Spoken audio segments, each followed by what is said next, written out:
Okay, let's go, guys. Hello, hello, hello. What's up, my friends? Welcome to today's stream. As you can probably hear or listen, my voice is a little bit low on energy today. I think I got like the flu or something like that. Let's hope that that doesn't make this session boring. I'm gonna try to keep the same energy, but you're gonna have to forgive that I'm not gonna be able to scream as much as I normally do. So yeah, welcome. This is the first what is it? The first stream of February. Second month, guys. We still got a lot of stuff to do this year, so let's go and make the best out of it. Let me jump to the stream tablet here. And we got a question by Andy the Lich. Says, I'm working on the nighttime forest scene in Toolbag with moonlight as the main source of from behind. And I'm trying to get lighting right without it becoming too dark. While working on it, I've also been thinking about the background. Leave a basic forest theme diorama, and I'm wondering if I should add a backdrop or just keep it simple. I would keep it simple, very like blurred out stuff. I did a short not too long ago with like a carriage or something that I added like some blurred out trees on the back. My best advice there, Andy, and you need to understand this, for presentation, for cinema, films, cinematics, all this kind of stuff, we don't necessarily follow nature. Like, I know if we were on the forest and we took a picture, it would be very, very dark, and we would just have like a backlight information from that scene. But in film, they use so many things. You can use bounce lights. You can use very, very soft lights hitting the character from the front or from the top, so just to illuminate them a little bit more. You can crank up the HDRI so that you get a little bit more global illumination. Make sure to turn on ray tracing so that you get more light bouncing in the scene. You can trick things so much. Like if you look at some cinematography from night scenes, they're not just using one light source on the back. Like they use multiple tricks. Where do I live? In Mexico, my friend. I'm Mexican. Let's see. There we go. We got David here on the chat. What's up, David? Okay, let's go to Maya. Okay, guys. So as I was mentioning, since my energy is a little bit low today, I'm gonna use it to model and sculpt. We're gonna be sculpting an asset that we're eventually gonna be using. Well, not eventually, like very soon we're gonna be using on the environment course. So this is one of the things about the environment course. There's so many assets that I need to do, and if I were to record every single step of the assets, the course would just be like 100 hours long, because there's so many variations and things like that. So yeah, we're gonna do it today here.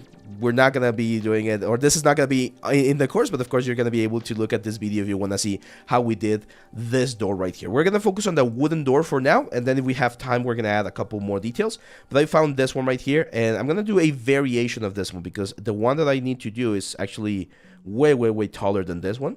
So let me see. No, not 70%. I would say probably like 50% for now on the course.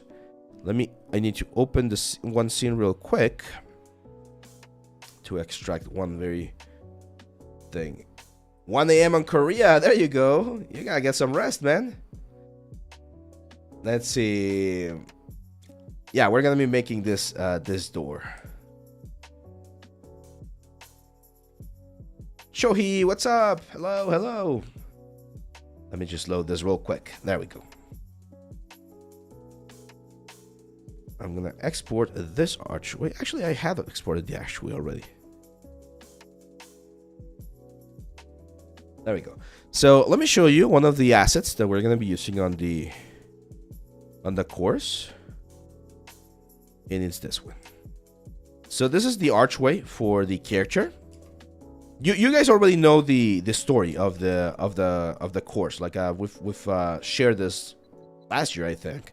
The story is going to be like a sort of like a medieval graveyard, right? There's a story, a little short story that I wrote called Lady of the Moor, and this is going to be her mausoleum. It's going to be like a very epic mausoleum. So let me show you how big this actually is. There we go. So that's a big door, right? This is like the scale for a human inside of Unreal, and that's a big door. So as you can see, I already have the border, because I'm going to show you some techniques about this these borders, and now we just need to do the door. And since it's a very important door, it's important that we try to do it not necessarily like 100% in a sort of like hero asset fashion, but definitely, you know, a little bit more important, right? So let's see. Has anyone rendered a scene in parts and fused the final render scene in Photoshop? I used to do that in After Effects, Casey. I used to do that for my portfolio. There you go. No Soy Lotus says, Hi, Profe Fifth Monza. Very glad of how far I've grown as an artist with your knowledge and tips. Muchas gracias y muchos thank yous. You are welcome, my friend. You are welcome. Do we need to learn procedural texturing in Maya even if we're good at Substance 3D? No, not necessarily. Not necessarily. It's a good little tool to have, but it's not completely necessary. So let's bring in the image plane. This one is oh here. No, that's another. Actually, that door, kind of like that door a little bit better. There we go. And what I'm going to do is I'm going to fit the door to the image, right? So we know that that door has to be right around there. Now this part right here, of course, eventually I'm going to stretch out to be able to fit it inside of the element.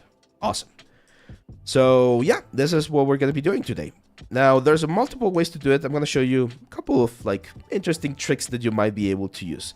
This doesn't mean, especially with modeling has so many variations. You can do so many different things. So keep in mind that this is just one way to do it.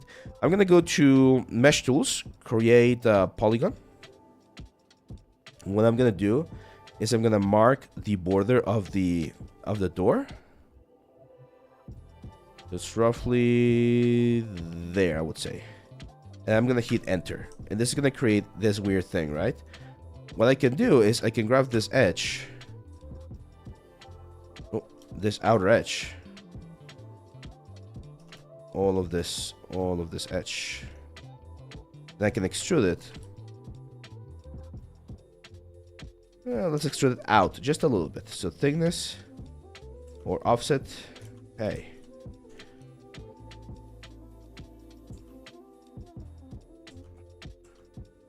Yeah, it's really weird. Well, that's fine. It's the same thing. So I'm just going to export or extrude that out. And now this face we can delete. That edge we also delete. Or is that a face? There we go. So now we're going to be left with this elements right here. And we can just extrude this down. And that's going to give me the planks that I need for this door. Right? Now, it's not that every single line is going to be one plank. It could be multiple planks. It's going to be right around there. It can be multiple planks, but we need them at least to have this curvature on the top. Otherwise, it's not going to look nice. Then we're going to, of course, mirror or bridge these things on the top. What the hell? Oh, got double faces here. Let's delete those. There we go. Gonna grab this face. Actually, let's keep it even simpler. Just gonna grab this element, shift select everything else. There we go. So now we have this thing right here. And what I'm gonna do is I'm gonna grab this edge, this edge, this edge, and this edge. I am going to bevel, make a very, very small fraction, like that. And then grab this faces right here. Shift select and delete. And what that should give me, as you can see, are planks, right? You get all of the planks of the door. So now we can actually extrude these planks, and we're gonna get this. And then I'm gonna just bevel everything. 2 segments and a small fraction is what I like to use. And there you go. As you can see, this is gonna give us a very nice sort of door profile.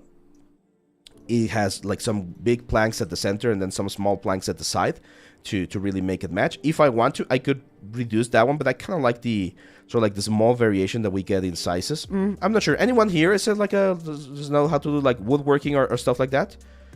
Because this plank just doesn't make a lot of sense to me, to be honest.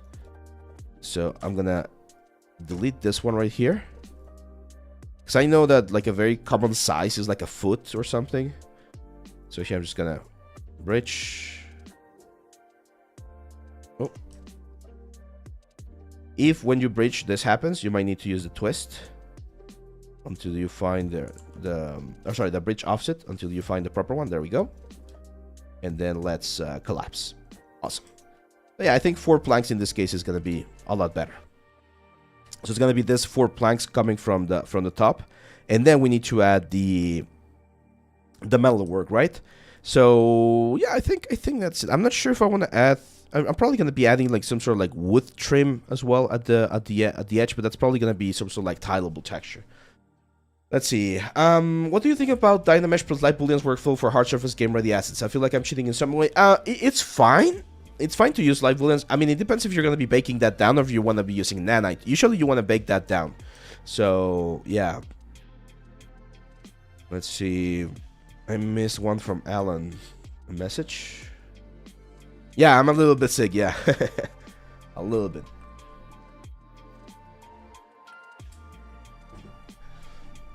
Yeah, I was gonna do the Mighty Thor Chaitana, but as I mentioned, I'm feeling a little bit low energy today, so I'll rather focus on making something that's a little bit simpler.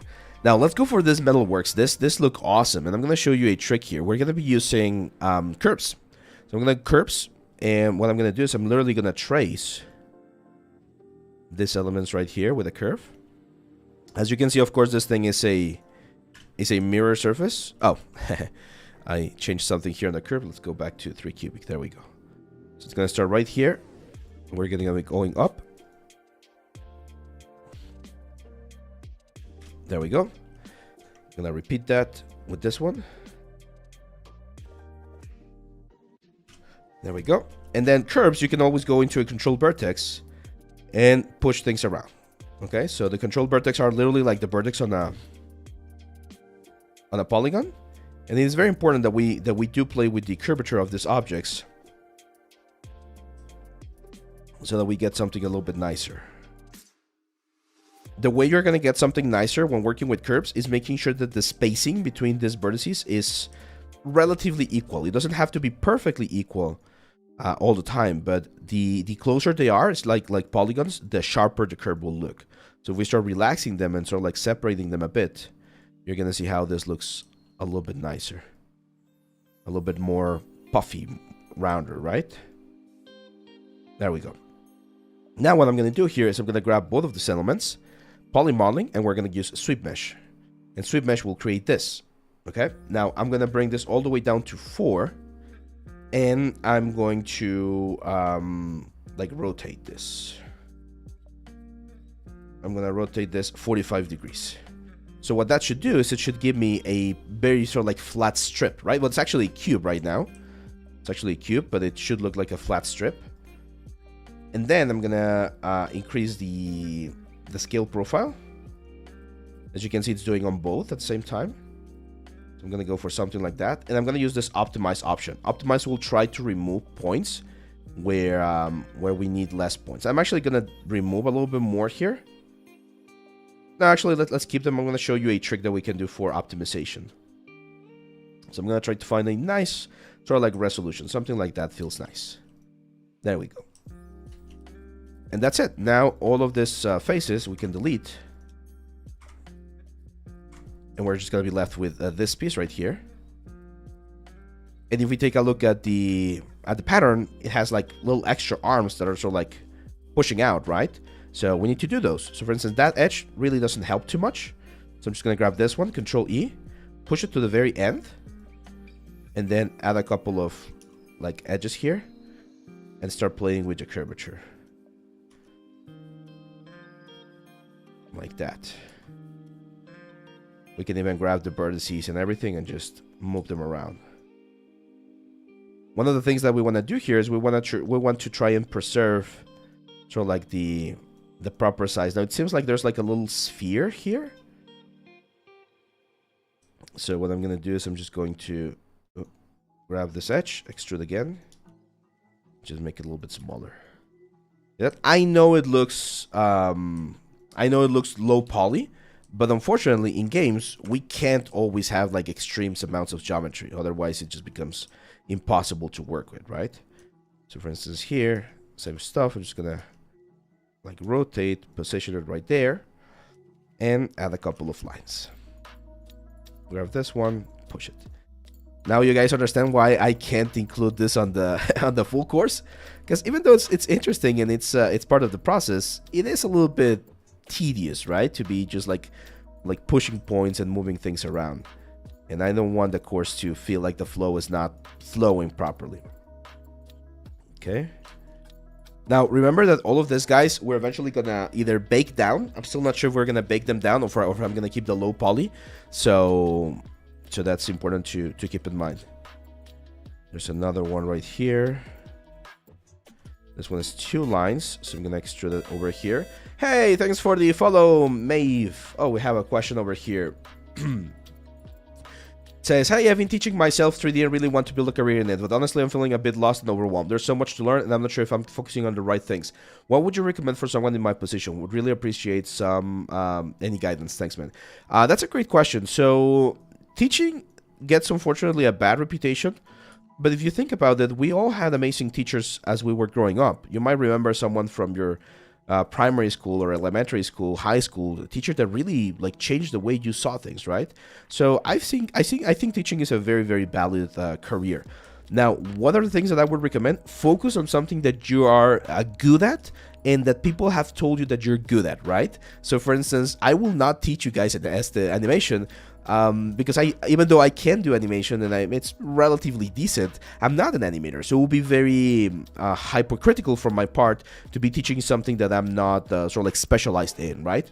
Now, if I wanted to specialize on something that I'm not good at, for instance, let's say I wanted to do BFX and I start trying to learn BFX and it's like, no, dude, like you really don't have that sort of like thing that clicks to make you good at BFX. Well, in that case, it might be a better thing to jump and learn something a little bit different, which is roughly what I did. I loved characters, and I've loved characters ever since I started doing 3D, so that has been my focus primarily. But then I realized that I'm really good at learning softwares, and that's why a lot of my courses cover so many different softwares, because I'm good at like understanding how the softwares work, and then sort of like transferring that information, saving you guys time in the learning process, making it a lot more efficient to learn a new tool that you can use for your own projects. So finding what you're good at is, I would say, one of the big secrets to pretty much any career, like not just teaching. Like pretty much every career can benefit from that specific like situation. This actually feels very similar to this one. Actually, not that similar. I was gonna say we could just like reutilize that one, but it's gonna look a lot nicer if we add a little bit of variation. There we go. Does that make sense? Does that answer the question, man? Hope it does.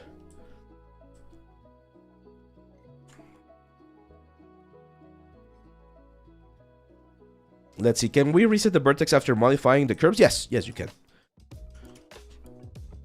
Yes, you can. Yeah, that's the beauty of curves. They allow you to do a lot of things.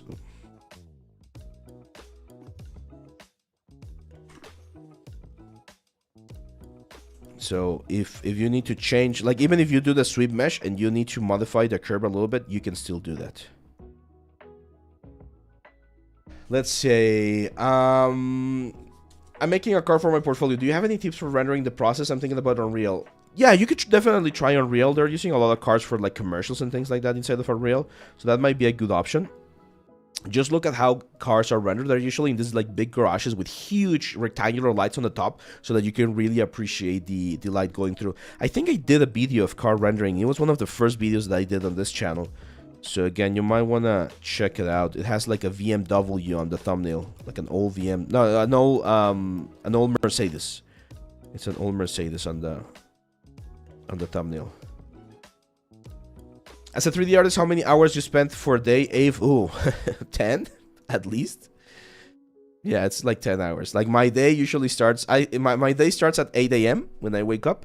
I take my kid to school, come back, have a quick breakfast, then I get a shower, of course, and then I start my like office day at 9 a.m. And I have meetings. I have like mentorships. I have reviews. And then I need to record the content here for the channel. And then once that stuff is done, I start or continue to record stuff for the,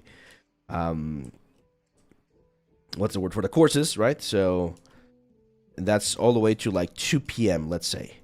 And then at 2 p.m., I go to lunch. Well, I don't go to lunch. Like I work from home, so I just go down and have some lunch.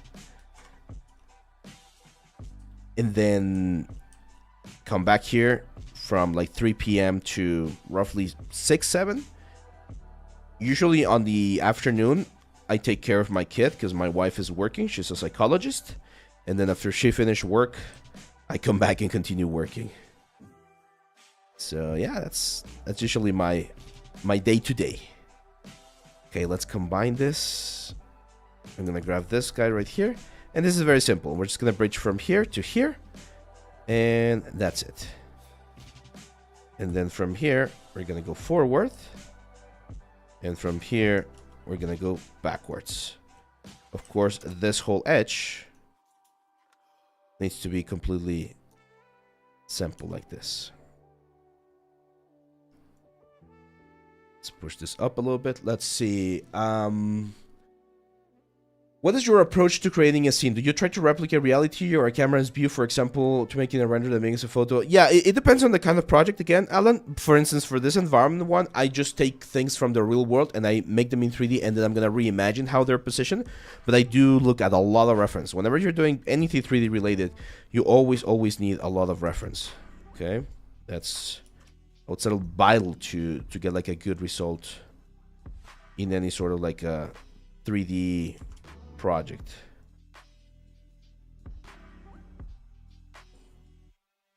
Let's push this back.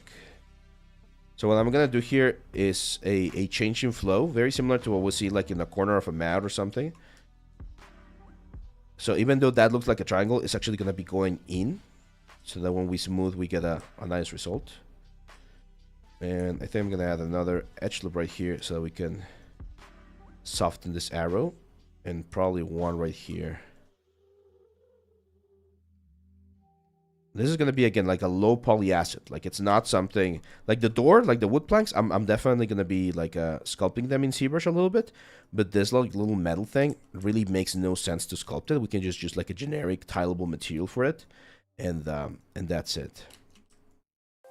So, there we go. Now... let's grab all the vertex here. Make sure that they're completely snapped. And I'm going to do a mirror. Or actually, before the mirror, let's simplify. So let me explain why this could potentially be a problem. It's not necessarily going to be a problem, but could potentially be a problem. Let's see. Yeah, 10 hours could definitely be tricky. But here's the thing. I'm gonna be like completely transparent with you guys.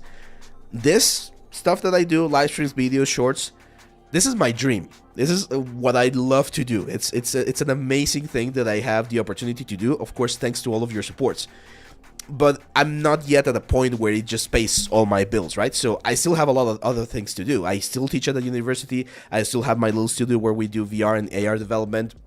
I still do mentorships. Like, I do a lot of things, let's say, on the side. I'm not gonna say that they're like obligations or anything, but they're like part of my essential like workflow, my workday. And then the courses, the shorts, the videos, the live streams, these are all like a little bit of an extra for me. So I know 10 hours might sound like a little bit like a little bit too much, but that's what you gotta do. Like, I know it's gonna sound very weird, but sometimes when I'm like very tired, it's 8 p.m., 9 p.m., and I just want to play some games or watch a film or something, I think, okay, I could watch a film or I could go and do a short, and that short could help us, again, push this project even more, right? So that's the kind of decisions that you need to make. Those are like what we call sacrifices, right? Where you sacrifice a couple of things in the hopes that what you're working for works at the end of the day. And you can ask this to any sort of like indie game developer. Instead of playing games, they're making games, right? So that's up to you.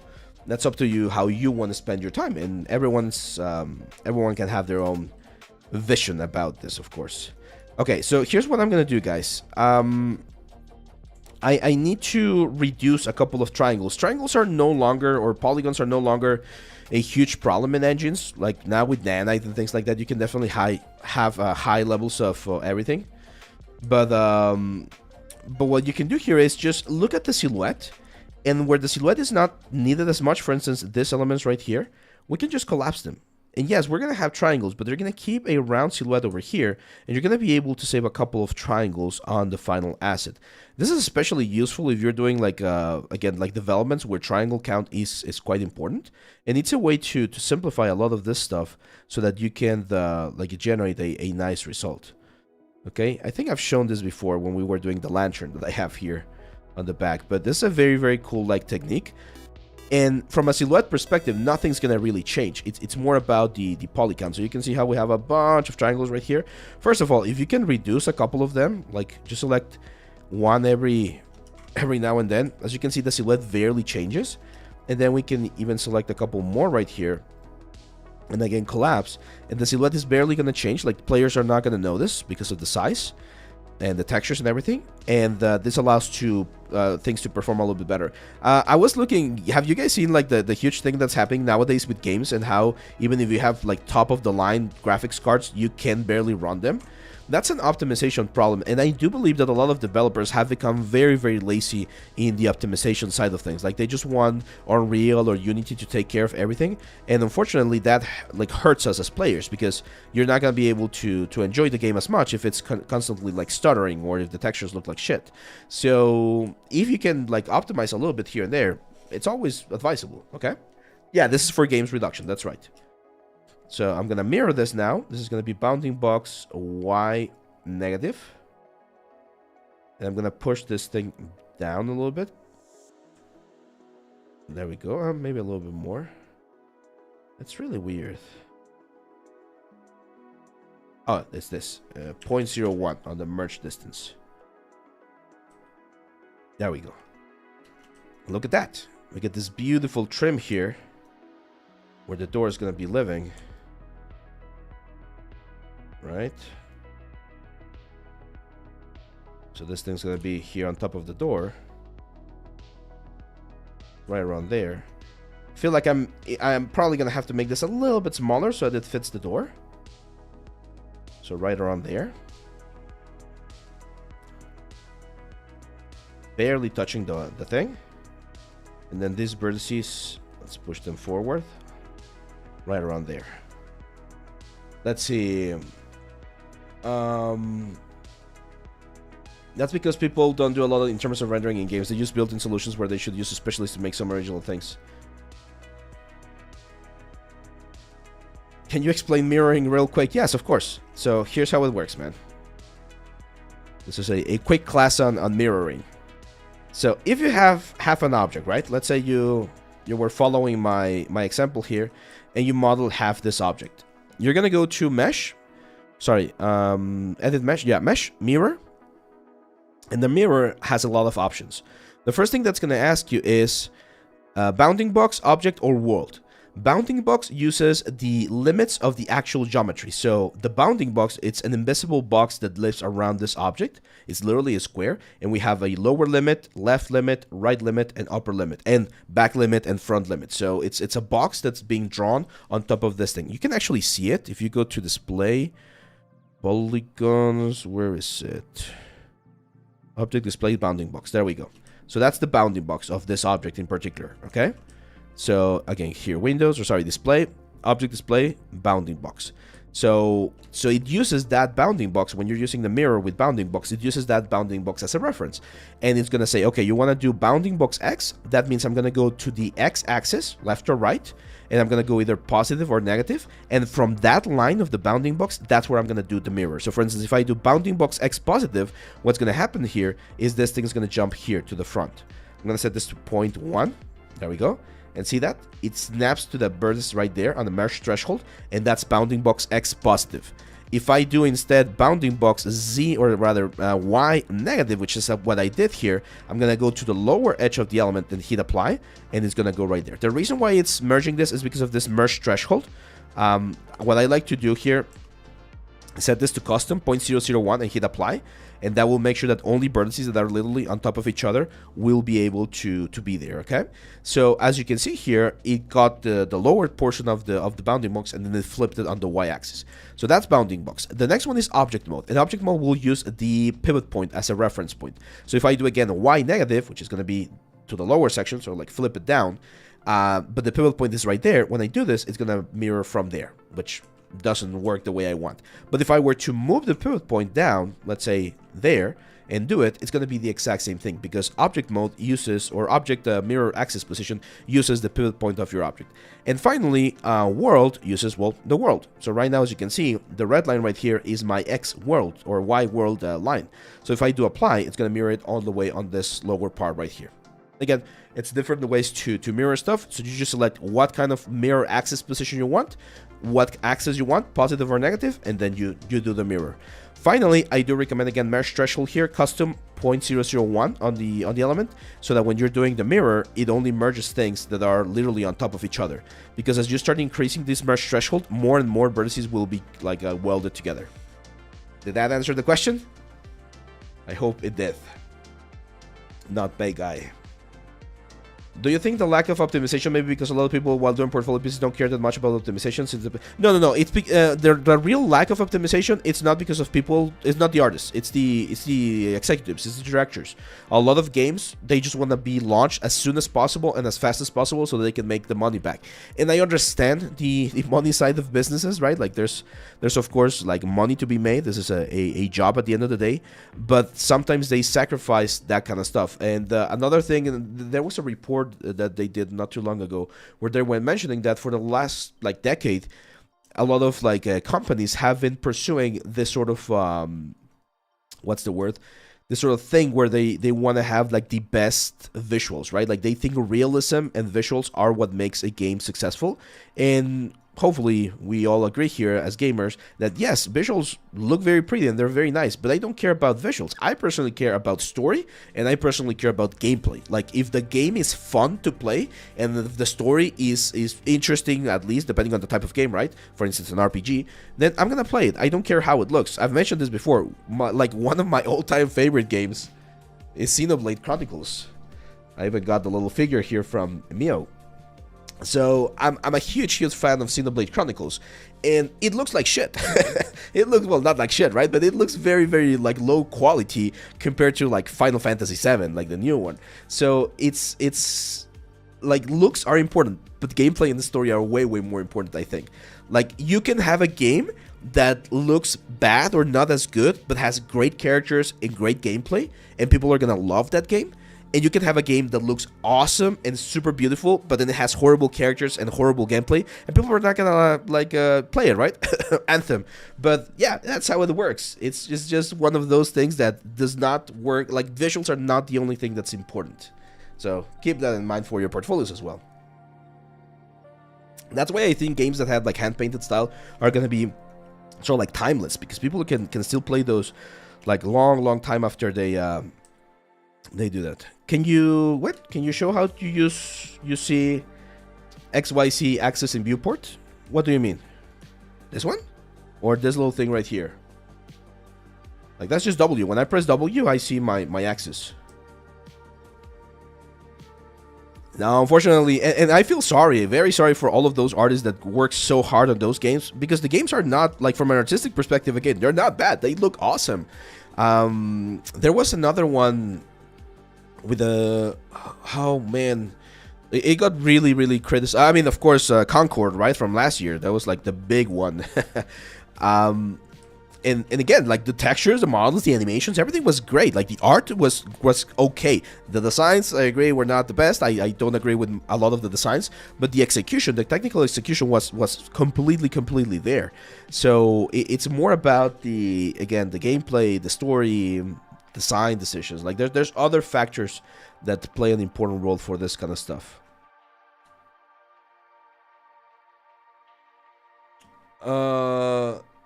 One artist, you only require an asset or character, right? Not the whole movie. Handsome saying what he's doing now can all be done in... Yeah, all of this can be done in Blender.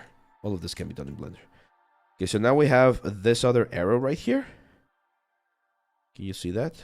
Like the border of the door. And we need to add some handles as well. My God, how are they gonna open this door? Now I do need to think about like the physics of this thing. So the handles are gonna be here, and it's probably gonna be like a very heavy handle, like on this area to really like open the door, right? If I want to make a game, how many minimum storage of assets will be? That's a very complicated question. I'm not sure. I mean, it's not the same thing to do freaking Wukong, right? Than it is to do Stardew Valley. So it really depends. But I mean, you can even do like Flappy Bird, right? It had what, like 5 assets, 6 assets? So yeah, or pushing, yeah, very, very, very hard, right? Like this are gonna be some heavy doors. That's fine. I want to go for epic now. Okay, but we do need the center sort of like line right there. So it has this like interesting trim. I think I'm gonna sort of like, I'm not sure if I'm gonna hand draw it. Here's another sort of like trick. Well, it's not a trick, it's just a workflow. Create polygon tool. We've used it before. So what I can do here is I don't care about topology at this point. I just care about the silhouette. Right? So I trace what I need, and I just focus on the silhouette first. Like making sure this looks like a nice arrow or something. Like an interesting shape, right? If I have extra polygons or points that I don't need, we can divide those. Straighten these points a little bit. There we go. Yeah, I kind of want that arrow to be a little bit pointy there towards the end. Probably smaller here. And then this one's a little bit higher. Let's see. That was my point from the go. Why can't he do this course in Blender? Because it's not for university students, it's for us general people who are learning game art. There's one very great question that I actually do mention this on the course birthday. All of the tools that I'm doing here, because this is not a modeling course, this is not a sculpting course. So for people who are going to eventually get the substance course, you got to understand that I'm not going to explain how modeling works. I'm not going to explain how UV works. I'm not going to explain how sculpting works. I'm just going to tell it, okay, we're now going to sculpt, we're now going to model, we're now going to UV. I will share, of course, a couple of tricks and techniques for those particular assets, but you should be comfortable modeling, sculpting, UVing, texturing, all that kind of stuff, because this is a full environment that we're working on, not specific assets. So if you have those skills, you can do this in Cinema 4D, you can do this in Blender, you can do this in Nomad, you can do this in freaking Mudbox if you want to. Like, it doesn't really matter what software you're using. The most important thing that I'm going to be sharing on the course are the tools, right? Like the thought process behind this whole element. So that's I would say that's one of the things that I want you guys to take from the course, the information and the process, not the actual like specific workflows. So if you see me doing something on the course, it's like, oh, I could do that 10 times faster if I was using Blender, go for it. Like, totally go for it, because the way how we get to that point is not the important thing. Okay, so here's what we're gonna do. As you can see, we already have this piece right here, and it looks, again, fine. So we need to just fix it. We need to go to the points, and we just need to start sort of like finding like the pairs. It's kind of like doing a retopology. We already have all of the vertices there, so it should be fairly easy. And I didn't count, like when I was doing this, I didn't count how many vertices we needed. I just went again, I just focused on the silhouette. And this I remember seeing this was actually a technique that I saw from Alex Alvarez back in the day, where he's doing like a very quick test for a creature. It was his masterclass, one of the masterclasses that he did for the Norman Workshop. And when he was doing it, he just blocked out the general like proportions and shapes of the creature very, very, very fast with like this quadra tool. He didn't care about like animation topology or deformation. He even rigged that like very basic block out of the creature just to get an idea of how it was going to look. And once he was like, okay, I like it, I think this is going to work, then he moved on to the next stage. In production, that like let's say that skill of being able to not care about the specifics all the time, it's very, very important, because you can focus, as we were mentioning, on the important things first. And once you know that those things work, it's a lot easier. So here I'm going to duplicate this, delete this faces and this faces, because you can see that we have this hook on a couple of other areas, like there. And then right there. And then here, it's similar, but it's not the same. So I'm just gonna... Oh. Just gonna duplicate this one there. This one's a little bit rounder. There we go. And I'm gonna do another round one right here. Okay, so now we have all of these pieces, right? So I'm just gonna combine. And it should be fairly easy to just... This vertex, I'm gonna snap it so that's in that direction right there. Bridge. This vertex, I'm gonna snap it there. This vertex, snap it there. This vertex, snap it there. There we go. And we should be able to just bridge all of this stuff.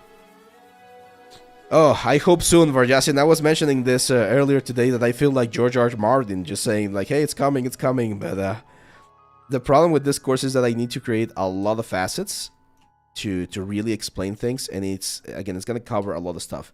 I was mentioning this. Let's pull this to a small boat. That doesn't mean that this is what I'm gonna do, but I was talking to David and I mentioned this to you guys earlier that I already have the idea of the next courses ready. Like I could start working on the other courses, but if I start working on the other courses, it's gonna slow down the environment course. I feel like I might need to do something like that, but I don't want to do it. I just want to finish the environment course. Again, because we've been talking about this for so long. There we go. Let's go all the way down there. But I know some authors, like when they're writing a book and they get like tired of a specific like process, they might do that. Well, they'll just like, hey, I'll just write another book in the meantime, and then I'll come back to this one. But I don't want to do that. I'm gonna offset this a little bit there and push this out. So that's it. That's going to be my low poly. I'm not going to do a high poly for these things right here. This is what we're going to be seeing in game. And we're going to, of course, be using some tileable textures. We, of course, need to do proper UVs and everything for this one. But this is going to be our little, like, asset right here. I think it looks quite nice. Now, let's add more details before we jump into ZBrush to sculpt more elements. One thing is, I'm definitely going to push this a little bit more towards the center. And probably like embed it a little bit. There we go. Yeah, no, definitely, Anthony, definitely.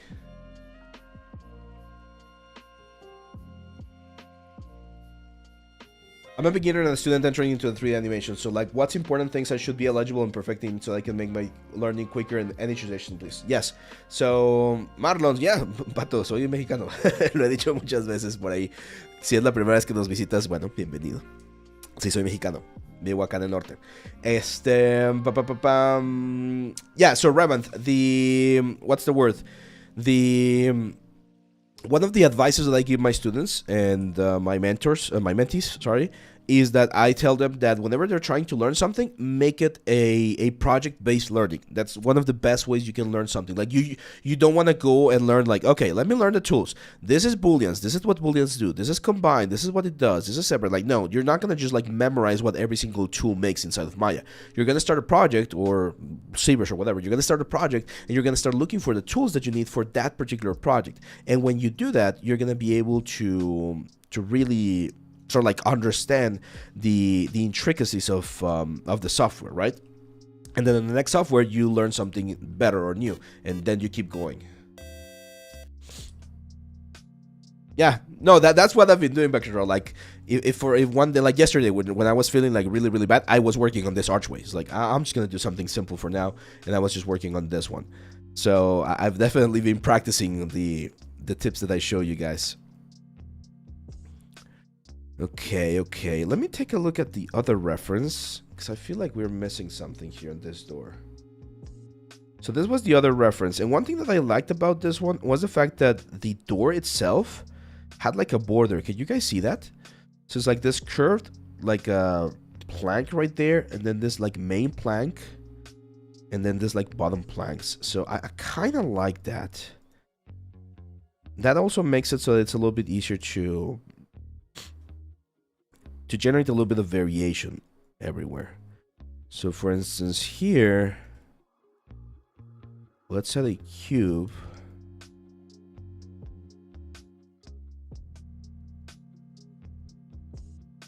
Like this. There we go. It's gonna be like a, there's gonna be like a big like plank of wood.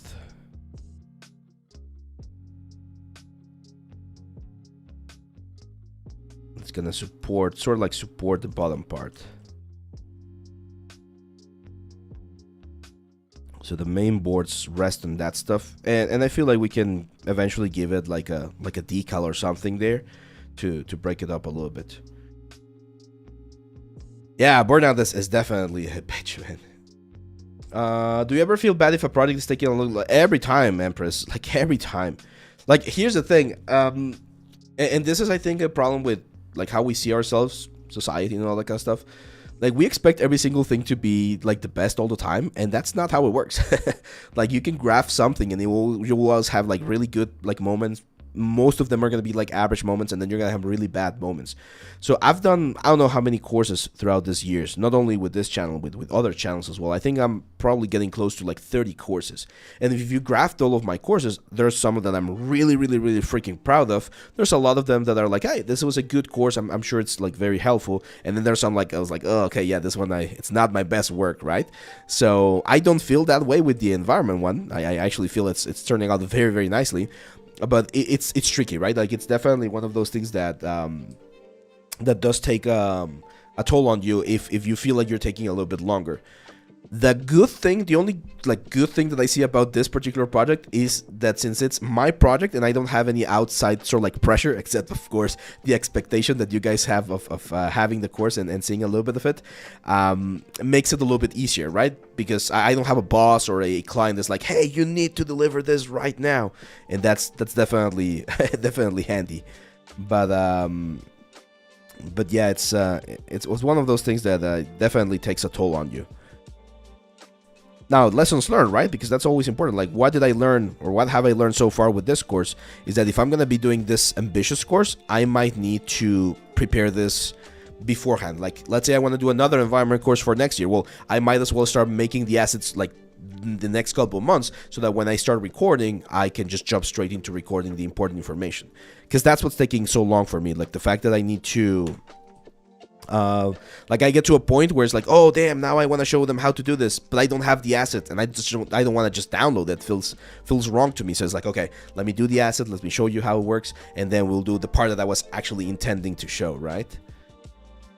Okay, so we might need some bolts. That's gonna be important. And again, we need to do them procedural, because otherwise, or actually because these things, are they gonna have UVs? No, they might have. They will have UVs. I'm wondering if we're gonna have enough like textile resolution, but I think we will. I think we might be able to actually like sculpt something nice with this ones and the doors. So we got that. We just need the okay. I really like this like big piece right here. I do think I'm gonna give it a nice little bevel here though. So something like this. You know, that's gonna catch a nice shadow. That should help. Again, we can add like a decal there later on, right? Then up here, I'm not sure if I want to add anything else up there. I don't think so, to be honest. Oh, thank you, Mahmoud. Says, one thing I can say that I'm proud to be learning from you. Hopefully one day I can repay you and support your working someday. Thanks, man. Like, just being here and those messages really helps. It really helps. Abraham, would you make a course for hand painting texture in 3D Coder Substance Painter? I really want to. Yes, I really want to. That's one of my... it's on the list, definitely. More etchware. Yeah, no, I mean, we're gonna have some like nice texture, and we're gonna jump into sculpting in just a second, but I think this one works because there's gonna be a lot of other stuff, so I don't want to make it super busy for the door. We just need the door handle. So it's weird because this one has no door handle. They just push it. I think. No, someone was mentioning this. I think this might be pushed then. Okay, let's go sculpting. I really want to sculpt now. So let's go see. Okay, so we're gonna go on to the sculpting section now, and to do that, easiest way is to, first of all, turn on the auto groups so that every plank has its own group.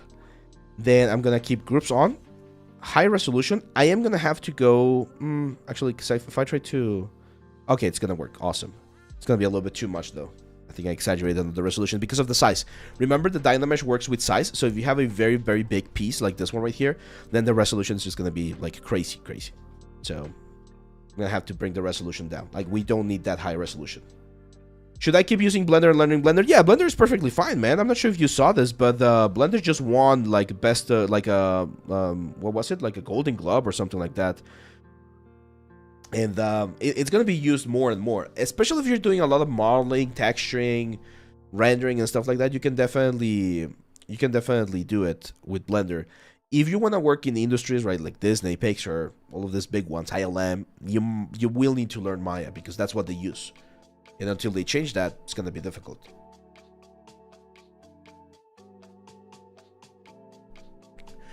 Yeah, exactly. Like it's not gonna go away. Oh, it crashed. Okay, let's try it again. Have you seen that the interface of the sculpting Blender has been? Yeah, it's nice. It's nice. They added a couple of brushes only, I think, but it's nice. It's a little bit similar to like ZBrush for iPad, where you have the brushes down here, right? So yeah, the interface is nice. And again, I'm not against Blender. I don't know why we need to keep doing or perpetuating that sort of like war where someone's like, oh no, Blender sucks, or it doesn't suck, or whatever.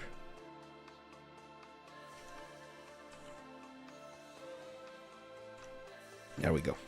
So let's other groups again, groups and Dynamesh at a low resolution. That should be a lot less intensity there.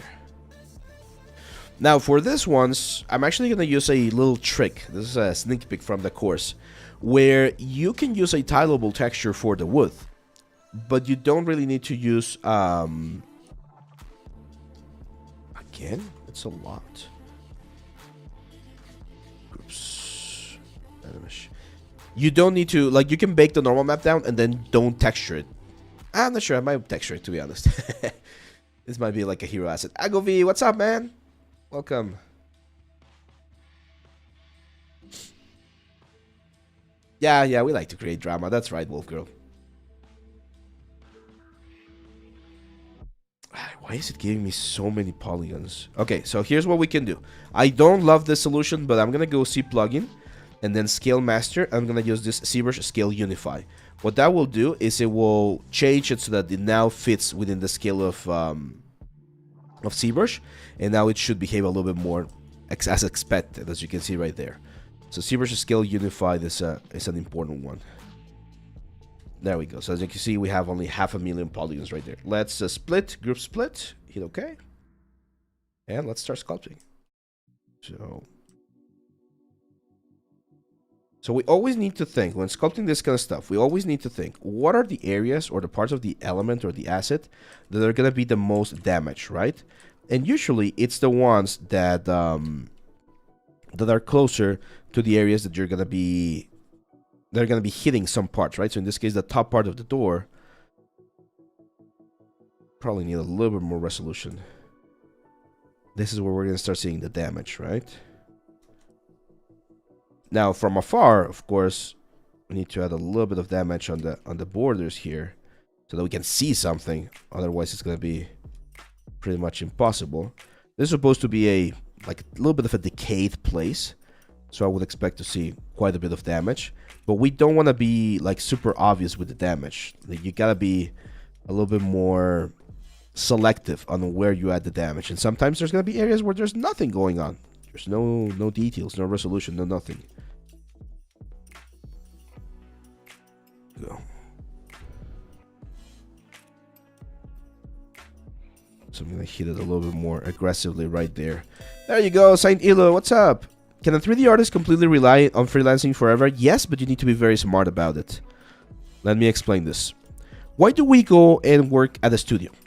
What is the big advantage of working for someone at a studio or at a company or an office or whatever? And this applies to every single like industry, not only ours. Okay, what do we get from working for someone? Stability. That's right, Saluki. That's right, stability. So when you're working at a studio, at an office, anywhere, right, at a food place, anywhere, as long as the contract is, as long as you do your job and you fulfill the role that you are being hired for, you will be paid, right? You will get the money, and you can plan ahead with your life. You can make decisions. You can buy a car, pay a mortgage, stuff like that, because you have that sort of like stability, which could always vary, right? Like, you're protected, hopefully, that if something goes wrong and they fire you without cause, you're going to get some sort of like compensation, like they're doing with a lot of people in the industry. But in general, that's sort of like the unspoken rule of that kind of like contracts. As a freelancer, well, however, of course, you have some obligations, and your obligations are, of course, to do your job, to do your job to the best of your abilities, be respectful, fulfill your what they're like asking from you, yada yada yada. So if you do that, you're gonna get money. Well, as a freelancer, what you're saying is, hey, I don't want to have that stability. Like, I'm gonna sort of like renounce to that stability, and in exchange, I'm gonna get more freedom because I can do with my time whatever I want. But that also means that I'm not gonna have that stability. So if you're going to be a freelancer, one of the best advices that I always tell you is think of yourself as if you were an employee for a company. What does that mean? I've mentioned this before. From the money that I make as a freelancer, I know that I need to pay my bills. I need to pay for my equipment, my licenses, my everything. And I also know that I need to save, right, for like Social Security or something like that. My health insurance, my car insurance, all that kind of stuff. Normally, it sort of like comes, not in all workplaces, but in a lot of places, they might give you that sort of like benefits for being in a company. But if you're not there, that's a problem that I see with a lot of freelancers. It's like, oh, cool, I got a gig and I'm going to be paid like a lot of money, but they don't think about saving. They don't think about their health insurance. They don't think about that kind of stuff. And then something horrible happens. They get into a car crash.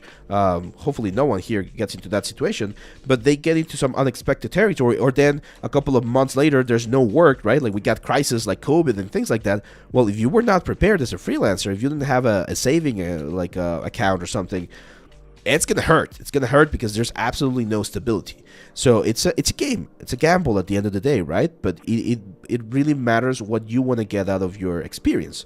And one of the things, I think I was talking about this with my wife, is one of the things that we need to understand is that you can do whatever you want, but you can't have everything. So it's very difficult to get to a point and be like, oh yeah, I'm going to be a freelancer, I'm going to work on amazing projects, and I'm going to have all of the stability and security. So it's so many like things. So keep in mind that, right? Keep in mind that it is possible to live as a freelancer. It is possible to do your own stuff and be indie developer or whatever. But there's consequences, or there's like I wouldn't say that there's risks involved with it. There's also risks involved with working for a studio, right? Creativity might not be as much as you might want.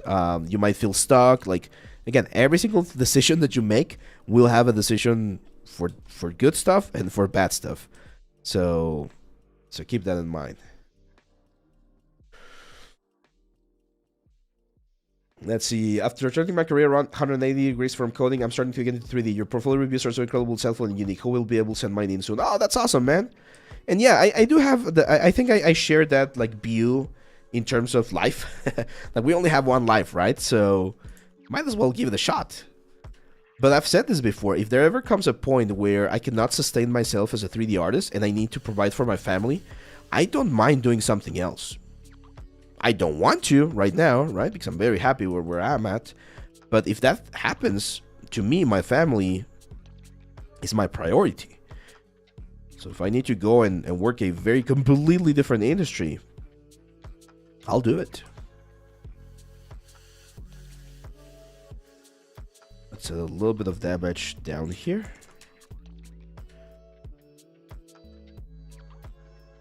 Let's see. What is the Blender ZBrush workflow? I was thinking making base mesh on Blender, send to ZBrush for detail, but what should I do after? You go back to Blender and you retopo. If you're going to be doing game assets, you're going to retopo them.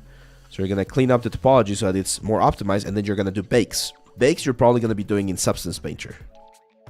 The way things are going, especially here in the United States, no, the European Union, with inflation in the economy, and now with the retirement age has gone up by 68 for men, and me having a high temper, I don't know if I will make it 68. Yeah. Like, I'm going to be brutally honest with you guys. Like, here in Mexico, the retirement age is, I think, 65. But I made peace with myself several years ago. I was like, I'm not going to retire. Like, as long as I can keep teaching, keep doing something, I'll just have to keep working. Of course, I have my saving or retirement plan, and I'm like paying towards that so that I don't have to work as much. But I don't mind working all my life. It's an unfortunate consequence of capitalism, I think. Do you cover baking on your Substance course? Yes, man, of course. Of course. We do baking. We even cover a little bit of UBs as well. Okay, so here I'm going to turn off Dynamesh, and I'm going to give it one subdivision level so that we can really start adding the detail. And I have a couple of like wood alphas that I'm going to be using shortly. But this is the fun part. This is the cool part about like 3D creation, where we can really push all of this details to the next level.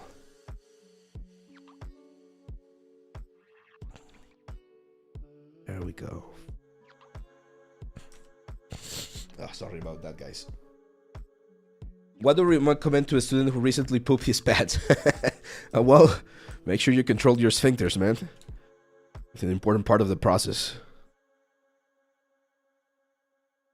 Also, one thing I'm really confused about is what to follow. Like, I do interior renders too and game assets too, and I like sculpting and designing characters too, so I'm not sure about doing everything.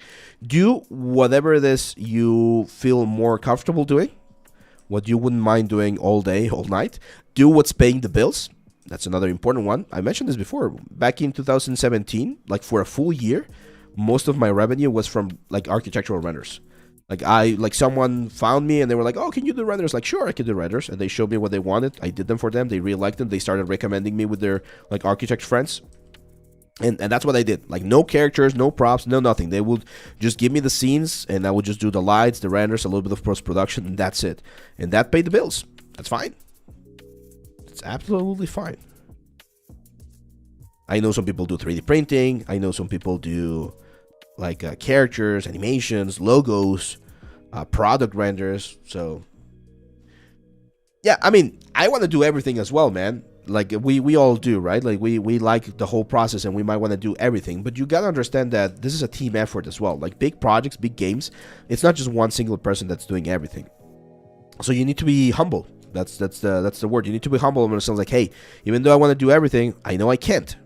I can learn about everything. I can be at least like proficient or have the basics understanding of these things, but I can't do everything. So what is it that I really want to focus? In my case, that was modeling, texturing, sculpting, rendering.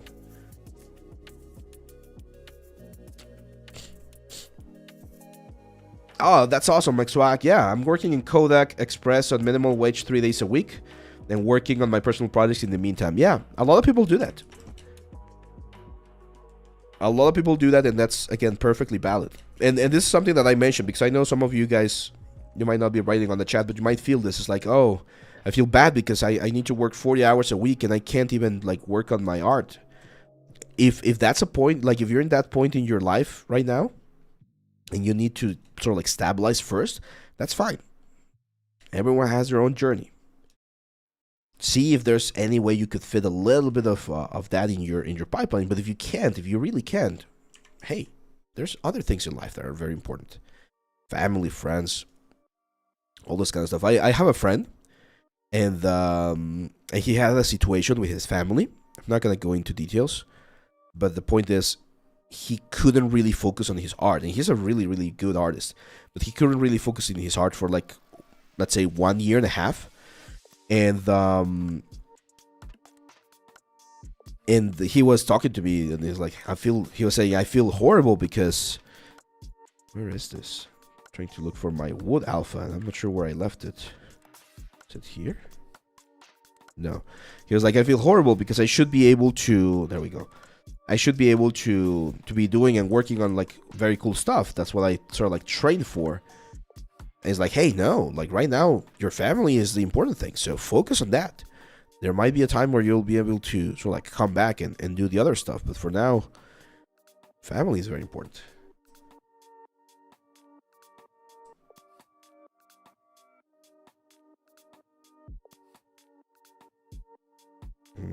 No, I'm not sure about that one. Let me grab another one. This one? That's a little bit better.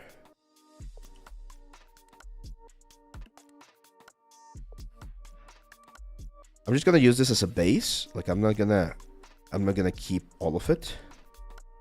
And yes, we could do this in texturing as well. I just like to have something here to get an idea of how this is looking.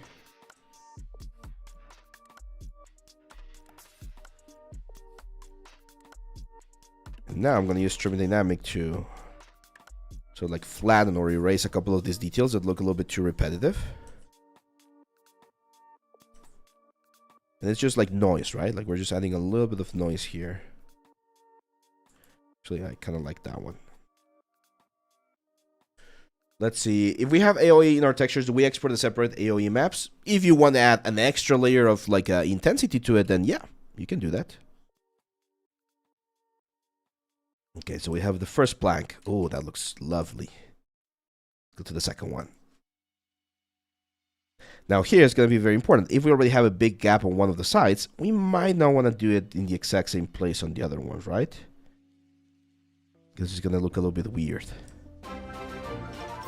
Hey, MaxWag, thanks for the tier, for the sub, man. Thank you.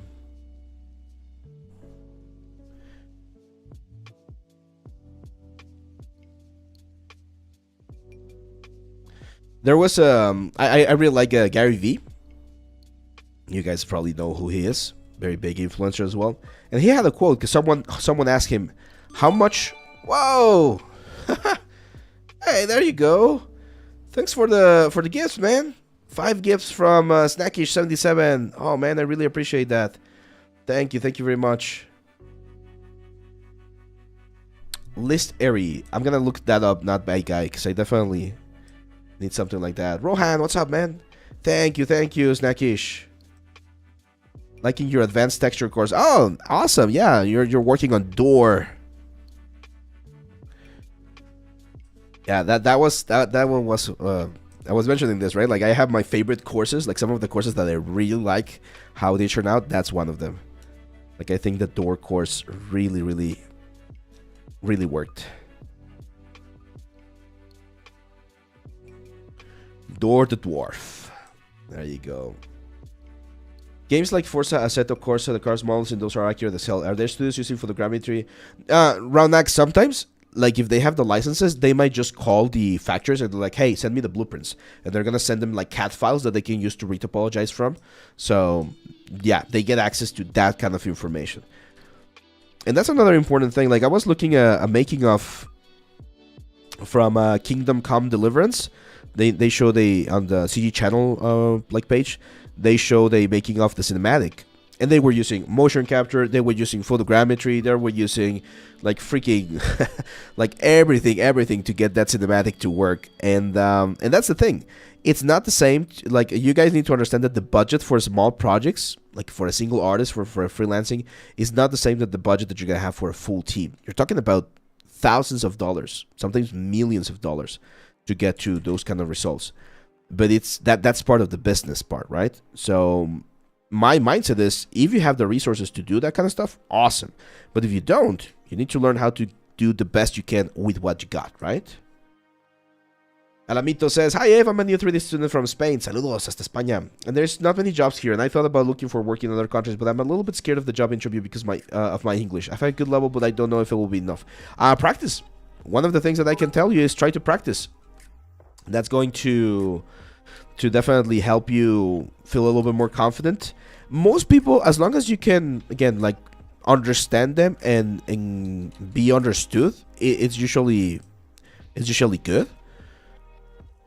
So, but yeah, I know there's like sites where you can like literally practice your English talking with other people. You gotta make the leap. It's another one that's very important.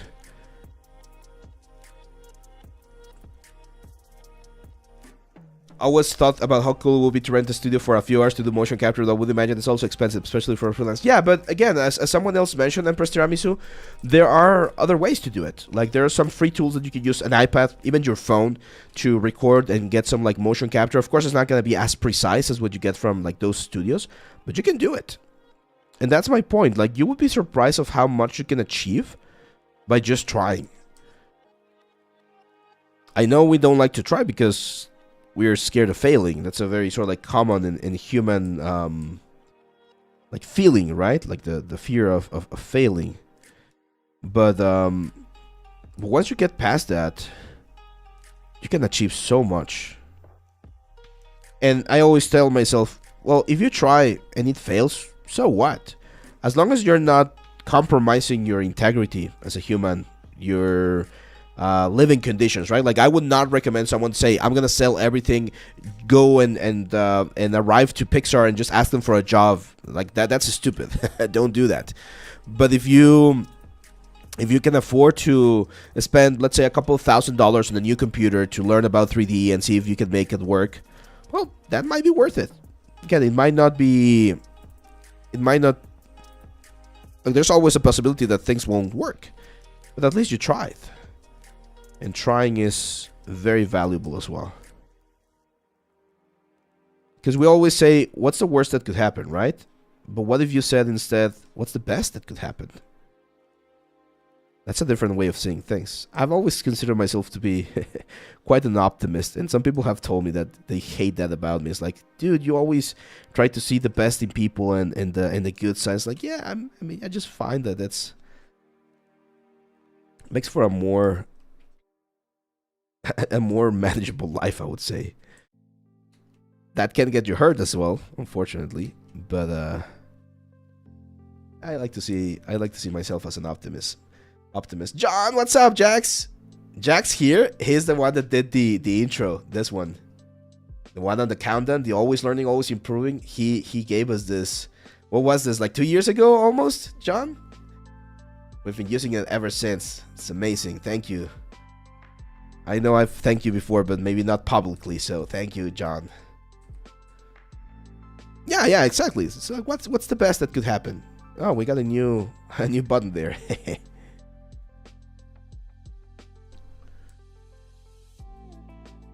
Have you ever had to relocate for 3D job opportunities? See, that's a great question.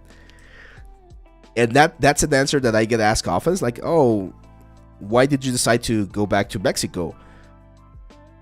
I've been mentioning this throughout the stream, that I think that there's a lot of important things in our life, right? For me, family is one. I'm not sure if it's because of the Mexican culture. I'm not sure if it's because I'm very lucky to have an amazing family. I'm not sure. But for me, my family has always been like a big thing in my life, right? So I had to make a decision when I was in Los Angeles, and I had to make the decision of, hey, I'm probably not going to be able to work on these big studios locally. I might be able to do it as a freelancer, but I will be close to my family. And that's why I came back to Mexico. If I ever had to relocate, like if things get crazy, I'm not sure if you guys saw, but things in the United States have been a little bit tricky the last couple of days, especially with Mexico and Canada. So if things change and I need to make a sudden movement, well, of course I would do it. That's part of adapting, right? Can you suggest me a budget pen tablet around $150? I don't think you can get a pen tablet for $150, but you can get actually you can get a pen tablet here.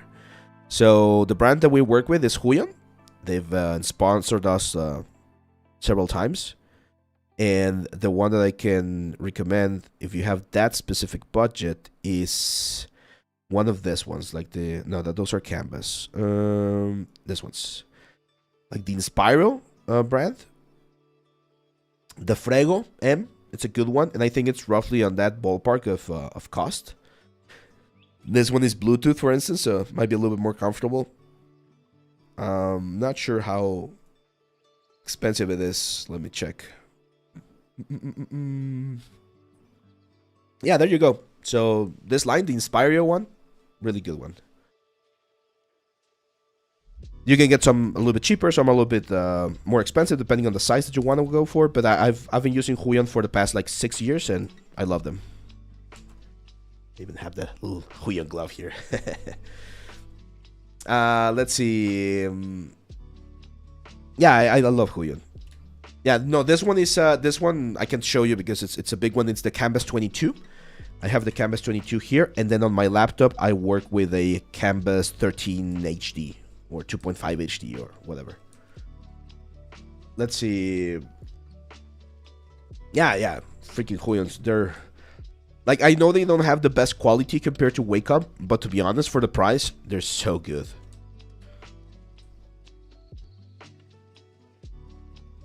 Lamau, things have been local in the US. I live in Europe and the noise from the US is very loud. Yeah. What is your game engine of choice? Unreal Engine. I personally like to work in Unreal Engine because the visual scripting is a lot more accessible than traditional coding. Okay, that looks nice.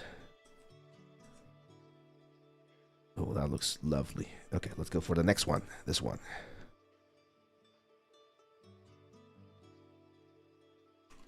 There we go. Yo, what's up, Detective Pakaku? Canvas 22 was my first major investment last year. Told myself I got it. If I got it, I would hunker down and give my one. Yeah, I love it as well. I've been like working on the studio for this past couple of months. So I changed my chair because the one that I had was very old already. I got the tablet. Well, this one was a gift from Huion. And then, what's the next thing that we need? We might need a better camera. We might need to reach to Canon and see if they want to send us a better camera. Maybe better light. I did the background, like someone was mentioning the background just a second ago. That one I did myself during winter break. That was my winter break project. You know, if sometimes things don't. Yeah, that's there's a very famous quote that I love. Who was this? You guys are gonna tell me who said this, but it's the quote goes, "You can do everything right and still fail. That's life," or something like that. Someone looked that up. Who said that? I'm not sure if it's from a movie or from like a philosopher or something, but it says like you can do everything right and still fail. That's Picard. Yeah, I think that's Picard, right? I think I saw it somewhere, like in a meme or something. Yeah, there you go. Well, that's life. That's life. You can make all the right decisions, and then freaking bad luck, man, or something, destiny, whatever you want to call it, just knocks on your door and is like, hey, boom. It's like, shit.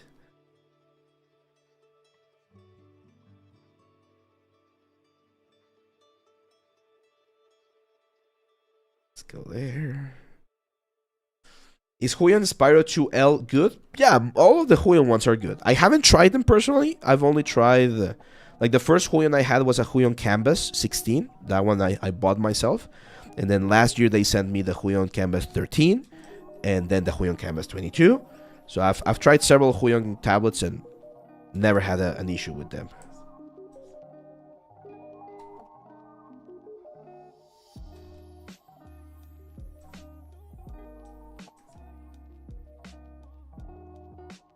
I've been doing everything and anything to get my shit together, and sometimes things just never work out the way that I want to. No matter how I have to try, just might not be the time. Okay, so here's another advice for you, Pursuits Avenue, and for everyone else.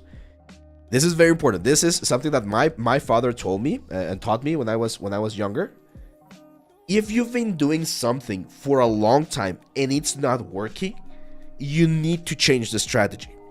That's it. Like something on your strategy is not working. So if you've been doing 3D for like a year and you feel like you're not moving forward, you need to really sit down, be very honest with yourself, and analyze, where am I going wrong? Am I not practicing the right things? Am I not following the instructions properly? Am I having issues with this specific thing? Like, you need to figure out what it is. Am I being irresponsible with my time, right? Like, there's always things that can be improved. This is something that they use quite a bit in the industry, in like manufacturing industry. It's called continuous improvement. So they will have people analyzing the production line and be like, hey, that specific step is being very problematic. We need to change it, right? Like, we need to find a way to see things from a different perspective and maybe revamp everything until you find the specific thing that's gonna make it work, right? There's another famous quote that says, trying the same thing and expecting a different result is madness, right? So if you've been doing the same exact thing and it's not working, just take it as a small like option to review what it is that you might need to change. What is the change in strategy that you need? And sometimes, yeah, a pause might be the correct answer. Like pausing for a bit and then coming back to it might be the right strategy at that point. But there's always something that you can do to sort of like figure out a different way of approaching something, okay? There you go. Let's see. Where did you get the mallet fast brush? Where did I get it? No, it's here. Lightbox. Brushes. Then you go to mallet. Where is it? Mallet. And this is one. Mallet fast. Yeah, that's one of the brushes that I use for this kind of detail. That one, trim dynamic, trim smooth border. All of these are default like ZBrush brushes. Yeah, exactly. Analyze what the problem is. And I agree. Like sometimes you might have all of the information about the problem and there's no solution. It's like, well, that's a very shitty situation to be in. But that's also something that you need to understand. Like, hey, well, let's change the focus then. I'm watching the Tenshibudo. What's up, man? Yeah, I'm watching the Brandon Sanderson lecture series on the on writing. So he teaches a class at the university, and he's like uploading all of the information to YouTube for free, which is amazing. And on the first class, he mentions that he's seen that in average, for every 20 students that like get into writing because they want to write books or stories and things like that, only 1 or 2 make it. That's like, damn. It's like a very low percentage, right? I think in 3D we don't have such a low percentage. I would probably say like 6 or 7 make it. And he was saying a lot of people get discouraged by that number. It's like, oh, damn. Like, that's a very low number. What are the odds that I'm actually going to be able to make it? And he says, it doesn't mean that you're not going to make it and be able to write for a living. It just means that you might not be a bestseller, right? You can still, he mentions you can still write a lot of stuff. There's a lot of people who need writers to write stuff. It just might not be a book. You can still do it on your free time. You can still do it on your own, but it might not be the one dream that you have. But he was like, hey, 1 in 20 is still like a good shot, right? Like imagine I gave you a lottery ticket and it's like, hey, I'm going to give you a lottery ticket and you have 1/20 chances of winning. That's like a critical hit from a D20, right? So I would take it. I would give it a shot because it's not 1 in 1,000. It's not 1 in 10,000. It's 1 in 20. Still good odds, I would say. You need to put in the work. You need to be proactive and really put in the effort, right? But it's good odds. Like if you try it, it's good odds. What are my thoughts on AI towards 3D? It's gonna be there. It's gonna help on a lot of things.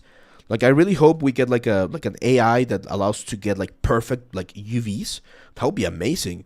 An AI for retopology would also be very cool.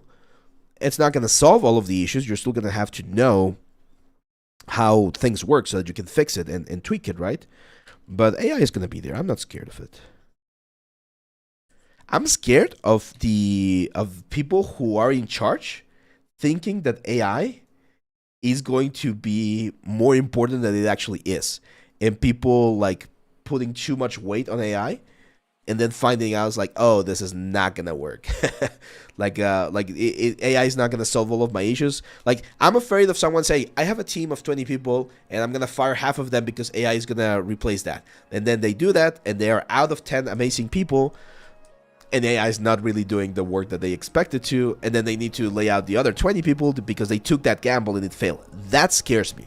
Like, that impact, and we've already seen it in several studios, that impact is definitely scary. But for us as an industry, I don't think so. It's pretty high and low for writing. I have watched banned and censored clips. I like the advice of knowing what your audience wants and making progression towards that goal. Yeah, exactly. No, yeah, he has a lot of like amazing like information. How does my mentorship work? That's a great question. So it depends. Sometimes people will ask me, hey, I need a session so that you can review my portfolio and give me a couple of tips. We book a session, like you would book a session for, or like a consult with a doctor, right? And then we just go over that kind of stuff. But then if there's specific techniques that you want to learn, like I've had people tell me, hey, I want to learn anatomy, and I want to have like 4 or 5 sessions dedicated to me, to you explaining to me how like it works. We meet up through Discord or Zoom. We have 1-hour sessions. We go over the material. I do demos for you. I explain to you what you need to do on your specific project. Then I leave you homework, and we are communicating via Discord so that you can send me some of the progress that you're making and stuff like that. And once you are ready, we have the next session, and we keep going from there. So we pretty much build up a plan. I've had students who have like 20 sessions with me, 30 sessions with me. I've had students that only need like 2 or 3 sessions. It really depends on your skill level and how much you want to get from it. So it's like a one-on-one session. If you want to have that, or if you want to have a little bit more information about that, you can send me a DM on Discord, and I'll send you all of the details. Yes, these are paid sessions, my friend. These are paid sessions because, as I was explaining earlier, the amount of hours that I have every day are a little bit limited. So I need to make time for those sessions and make sure that I can give you as much information as I can. And, well, of course, that includes a cost. Gonzalo Pizarro says, he estado muy alejado del 3D por unos 3 o 4 años. Me encantaría retomar para poder que me recomiendas para retomar el ritmo. No he olvidado nada, puedo usar ZBrush y Maya. Again, project-based approach, man. Like, what project? Like, think about the project that you could do to get back into the game. Do you want to do a character? Do you want to do a prop? Do you want to do an environment? Like, think about that and start, like, learning the new skills that are being used for those particular elements.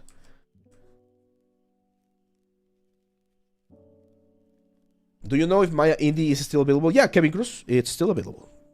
It should be. I haven't seen any change about Maya Indie, to be honest. If they remove Maya Indie, I'll like immediately switch to Blender. Like, no questions asked. Like, there's no way I'm gonna be able to pay or to afford Maya full, or the full Maya for without that stuff. So let's go there.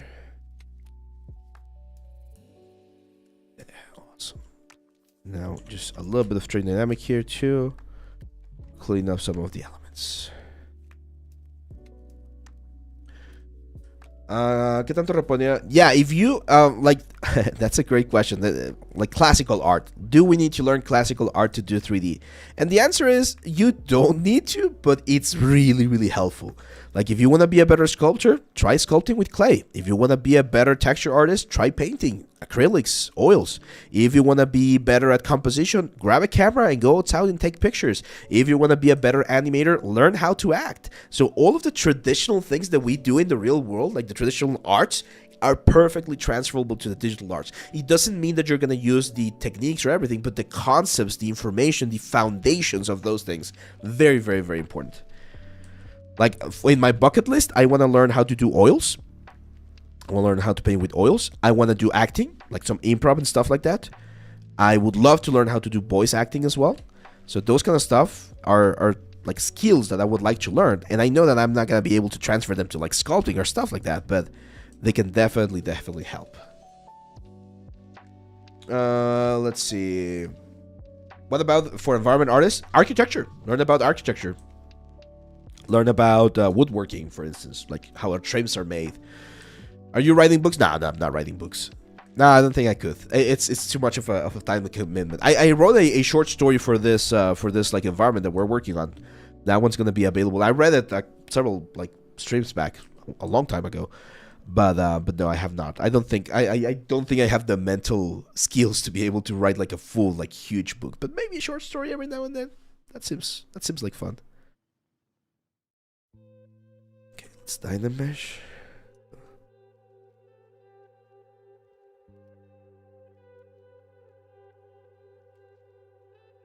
Let me check my phone real quick, cause it's just like ringing.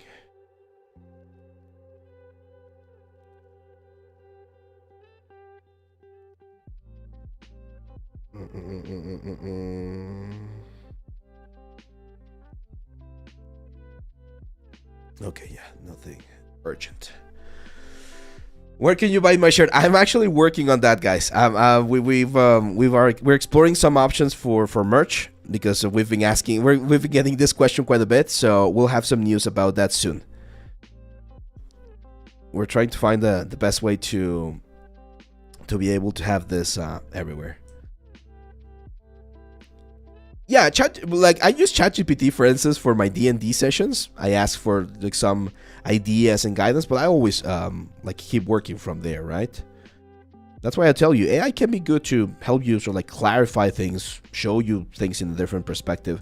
Even for art, like I was subscribed to Midjourney for a while. I'm not any longer. Haven't had the need so far, but it's a good way to get interesting ideas.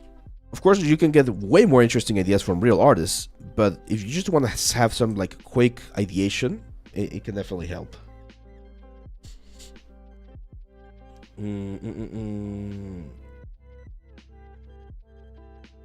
Oh, Hudson, congratulations, man. Yeah, best of luck. Best of luck. Oh, that's such an exciting moment. For my wife, what I did is I tricked her into thinking that we were going to a special like a dinner. So we dressed up nicely and everything, and then I just took it to a different place, and that's where I proposed. That's awesome, dude. Good luck. Drawing directly with ink and painting with watercolor develops a lot of precision. Yeah, yep. Yeah, everything you do in life will help you somehow. Like everything. As long as it's for the betterment of your knowledge, right? McDonald's. No, Casey. Something nicer.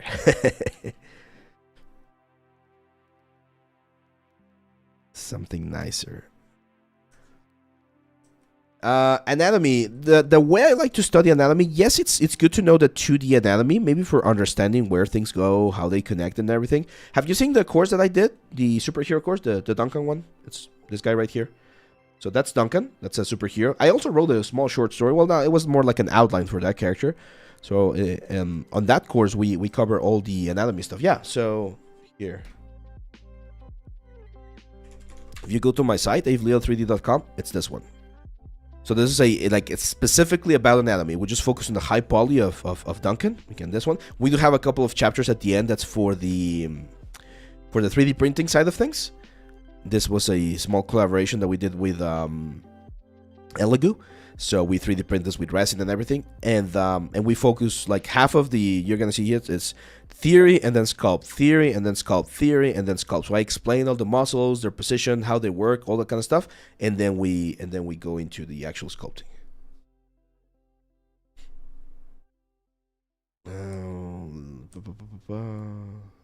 Yeah, check it out, man. A lot of people really like that one as well.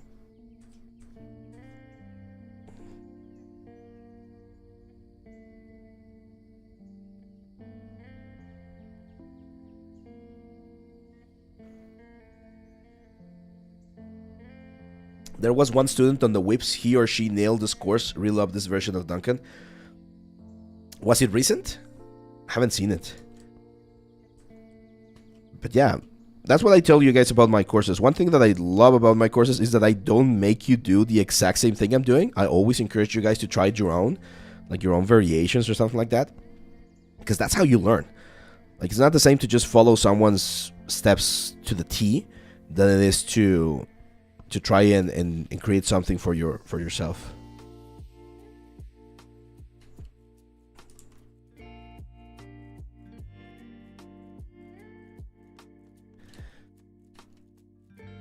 Let's add a little bit more damage here. We're gonna bring this back into Maya very, very shortly, and we need to talk about UBs. How are we gonna UB this thing? Right?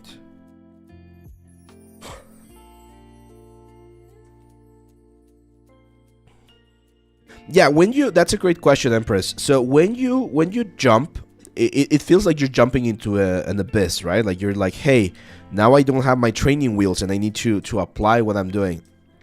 But believe me, that's how you're gonna learn the most. And I'm gonna tell you something, Empress, and this is for everyone. The first time you start deviating from a tutorial and doing things on your own, it's going to suck. I'm already preparing you for this. It is going to suck. Like, the stuff that you do will be horrible, okay? But you need to go through that.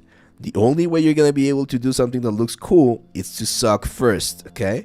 So you need to be able to understand that it's a process, and it will feel very, very weird at first, but you will get there, okay? There's no other way. I wish there was. There was a very cool quote actually on the last book that I read. It's like he said something like, I'm just waiting to be ready. I'm just preparing so that I'm ready for when I need to actually do it, right? And the character said, you're never going to be ready. Like, that doesn't happen. That's not how it works. There's never going to be a point where you feel perfectly ready to do something. So just do it. Just go for it. And you'll learn. And you'll improve. And the next time, you're going to do better. That's the secret. So stop waiting for that perfect moment and just go for it. And that applies to everything, guys. Everything. When I started talking about love, right? When I started dating my wife, that's what I did. I found her profile on Facebook, and we had a lot of common friends. And I was like, hey, I'm just gonna message her. Let's go. What's the best that could happen, right? Instead of thinking about the worst that could happen, just think about what's the best that could happen. And I did question myself. I was like, I don't know her. I'm not ready. It feels very random to just message her on like Facebook, right? And it worked. Now we're happily married with 1 kid and everything. So you never know until you try, man. Ana Medina says, bro, neta, tus videos han sido un parote para mi carrera de animación. Gracias por todo tu contenido y tus cursos. See, that's very, very funny, Ana, because I've been, not recently, but at least through my career as an educator, I've had this sort of like questions, like, what am I doing? Like, why am I teaching? And why am I doing all of these courses and tutorials and things? Like, of course, I do it because I like to, but it's just a weird sort of like direction that my career took. And then I realized, it's like, hey, I feel like I'm the DLC guy for a lot of people. Like, a lot of people are enrolling to schools and they're like learning about 3D, but there's always like small little pockets of information that might be missing. And I'm that like DLC guy that just comes in and is like, hey, you're missing a little bit of texturing, here it is. Are you missing a little bit of modeling or sculpting? Well, there you go. I can teach you the missing bits, right? So it feels good to be like that kind of like support. I've always liked being like that support guy. So knowing, because you're not the first, Anna. You're not the first to tell me that, hey, I've had teachers message me. It's like, I'm a teacher at this other school and I learned from your stuff so that I can teach it to my students, which feels very, very cool. So it's just a weird direction, but I'm happy. TLCA, right? We're making a door. We're actually finished with this one, I think. Like, I feel happy. What do you guys think? Because we can add more stuff on the texturing department. I think for sculpting, we're good. So what I'm going to do now is we're going to try some quick bakes. So let's say we're going to merge this. Merge visible. There we go. And then we're going to see plugin. Decimation master, let's just bring it to 250k.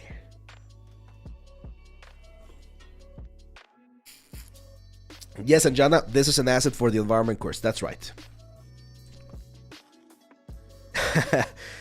Thank you, Tenshi Voodoo. Becker Draw says, yeah, it's happening to me with retopology in your course. I'm sucking with the retopology of my projects, but I think my topology is sucking a little bit less. It's funny. I get comments every now and then, especially on the retopology things. It's like, oh, hey, if you just save me, I have a homework for tomorrow, or my final project is like delivered tomorrow, and I was messing with my topology and it was not working. Thank you. It's like, hey, that's awesome. That's cool. We already have, I don't think we already have worldwide glory, but we have a lot of like reach. Like we have students from all over the world, I think. I've had students from South Africa, India, Thailand, Australia, Europe. Is there anyone from Scotland? I want to visit Scotland soon. What is my most favorite software you use, Marcus? That's a great question. I think ZBrush. I think ZBrush wins there. Okay, I'm gonna change the name. Decimated door, and let's try go seeing this. Let's see if it works. Yes, it worked. Awesome. Look at that. Beautiful. So that's our decimated mesh, and this is our actual door. Okay. So we need to UV this thing, and we're going to be very, very fast about the UVs. So I'm just going to go UV. We're going to do a camera-based projection. There we go. And then UV. We are going to do a UV 3D cut and so UV edges. There we go. I'm gonna go here. I'm gonna cut all the back parts. Like technically, what we can do here is we can actually delete all of the faces that are on the back, right? Why will we delete the faces that are on the back? Uruguay, there you go. Yeah, I've had Colombia, Peru, Chile, Brazil.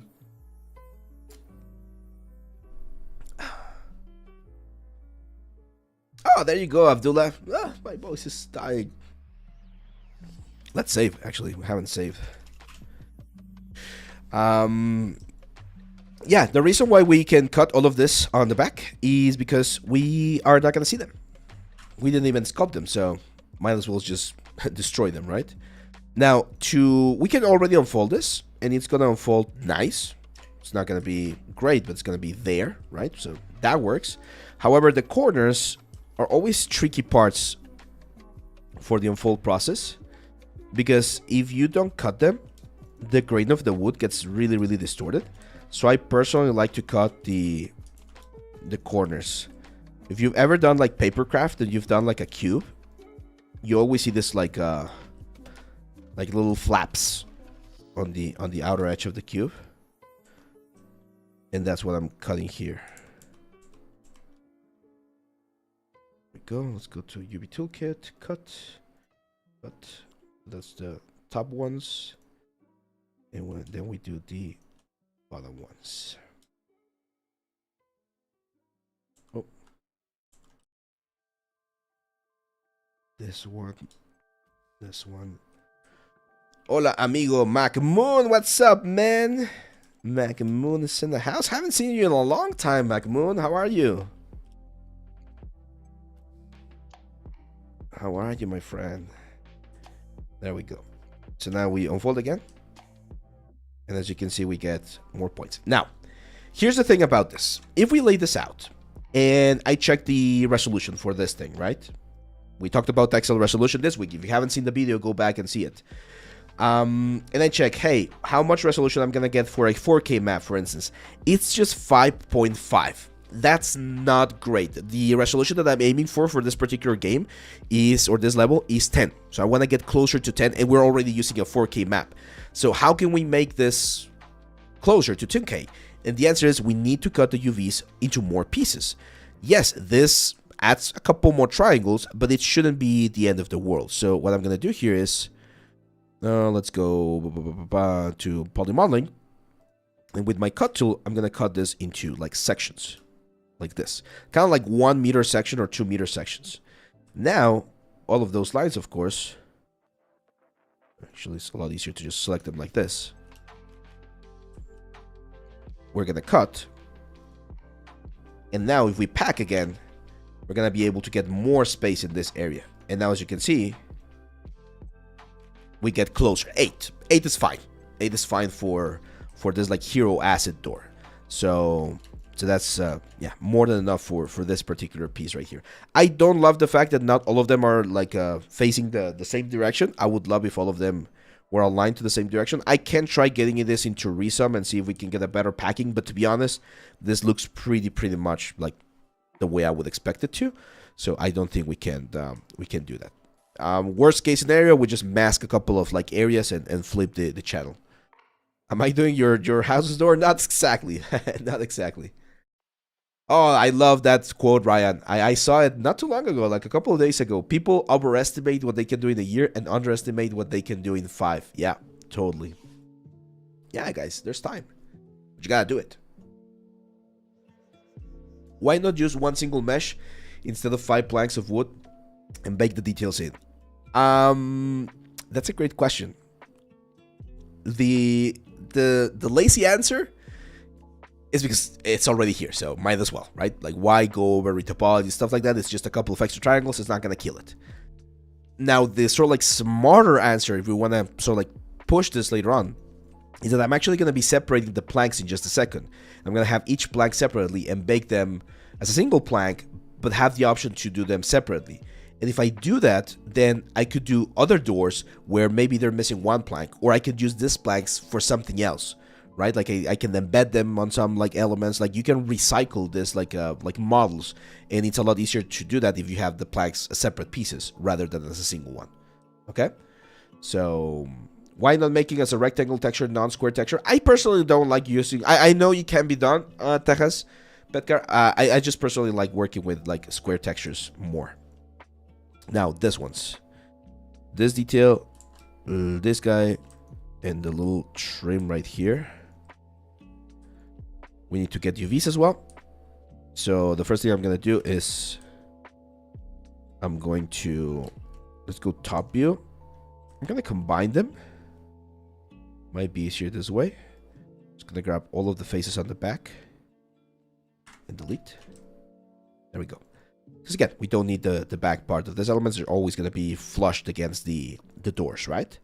And then for UVs, we can just do UV camera-based mapping. And very importantly, we do need to cut this into multiple pieces, because if we try to unfold this, I mean, unfold is going to work perfectly fine. There we go. But if we try to lay this out, the layout, look at how much space is being missed. And the reason why it's missing so much space is because this particular piece right here is very long. And the longer the piece, the less space you're going to be able to fit the piece in. So we need to cut, like, I'm actually going to cut like these little squares into separate segments. That's going to give me a better unfold. And it's going to allow me to pack things a lot better. That piece right there, I think, like, that's fine. I don't think we need to change it. There we go. And then this little knob right here. I know this brings in more seams. And a very common question is like, what are you going to do to deal with the seams later? And the answer is probably triplanar projection. So let's take a look at here. There we go. So as you can see, this one can definitely just have like a 2K map, 2048. Well, sorry, 2048, and 6.6 for this kind of facet is perfectly fine. That way, we are not wasting too much resolution either. Okay. I've seen some Unreal Engine 5 runs. It's insane how good they look. Yeah, they can look very good. Yeah, on the environment course, Hawk, you're going to be able to use whatever software you want. It's just like very basic. Well, not basic, but traditional like texturing approaches. So we're not going to do anything crazy. Now let's grab the planks and this guys. And what we need to do is we need to assign 2 different materials to them, right? So this one, assign new material, Maya, Lambert. Let's delete history and all that stuff. And this one's going to be M, door. And then this one, assign new material, Maya, Lambert. This one's going to be M, door. Let's call this trips. Awesome. That's it. Now, this one, I do need to split. So as I mentioned, we're going to say mesh and separate.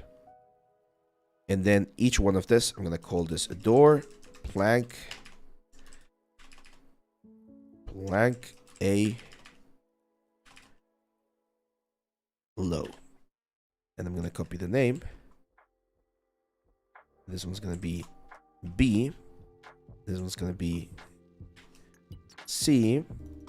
And this one's going to be D. Awesome. And this whole group's going to be called door group low. Delete history. There we go. And we need to do the same thing on the high poly. So we're going to say mesh separate. I'm going to call this group door group high. And just grab the exact same name. But the only difference is instead of low, it's going to be high. That's B. That's C. And that's D. Okay. Grab all this stuff, delete history. Awesome. Now for the trims, I do recommend, this is going to be over here. This is going to be door trims low. And I recommend duplicating this, even though we're not going to use them, and just have a high sort of like stand in there. It's going to be the exact same one. Like nothing's going to change. Just going to call it high. Let me see if I'm missing something. No, I really like the sort of like hard surface edge there. So I'm going to keep that one. Yeah, I think we're ready to bake. So we're going to grab this whole thing. File. Export selection. Assets. Mausoleum. Door. Let's call this door. Texture. And then this whole thing right here. G. Door texture. High. There we go. Yeah, Shido, I got a cold. I've been a little bit low energy today, but we're still being able to create some really cool stuff, right? Intruder X says, I have one question. How would you sculpt a flower petal in Maya? Using curves or using a plane? I would probably use a plane. So I would draw like a plane, like trace the petal with proper topology, give it an extrusion, and then use the bend modifiers or the shrink wrap modifiers to just like give it the shape that I need. Go substance. Let me close some softwares first. So let me save this one.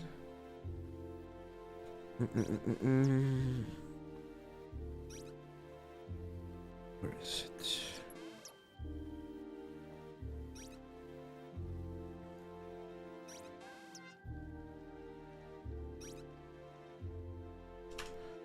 There we go.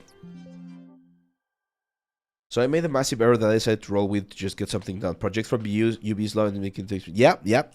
That's the problem, guys. And I always mention this. 3D is very tricky in this regard.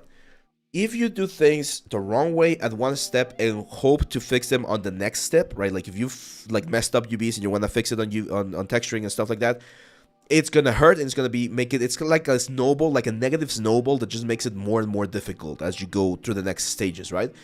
But the same thing happens on the positive side. Is you do a really good job on your UVs, then when you go into texturing, it's a breeze, it's very easy, everything just flows nicely. And then if you do texturing very nicely, material setup and creation is very simple. So if you do things right, it exponentially makes it easier and better as you go forward. And if you do it wrong, it's gonna again exponentially make it worse and worse for you as you keep going forward. So yeah, let's start a new one. It's gonna be 4K. Select. Right here. Assets. Mausoleum. Door texturing. DirectX is fine because we're gonna go to Unreal. There we go. Oh, you know what? I missed a piece right here. Need to go back. We missed this trim right here.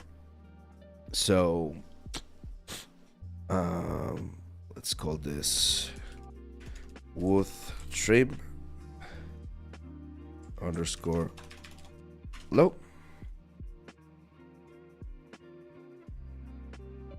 We need to do UVs for this one as well. Very quickly. So UV. This one I'm gonna do something a little bit interesting. Look at this. This is actually I think quite interesting. Since we already have a trim, and we want to make sure that that the flow of the grain of the wood looks nice, I'm gonna cut the full corners here. So the full corner gets cut right there.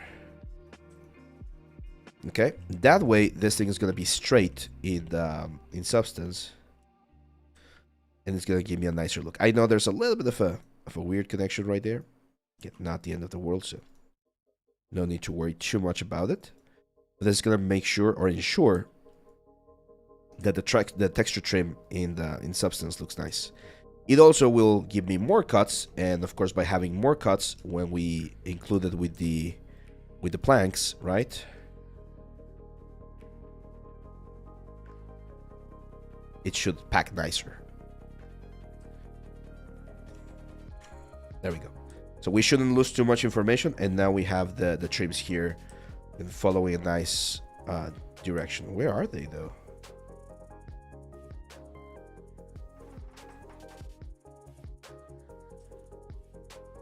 The hell? Do you see that, guys?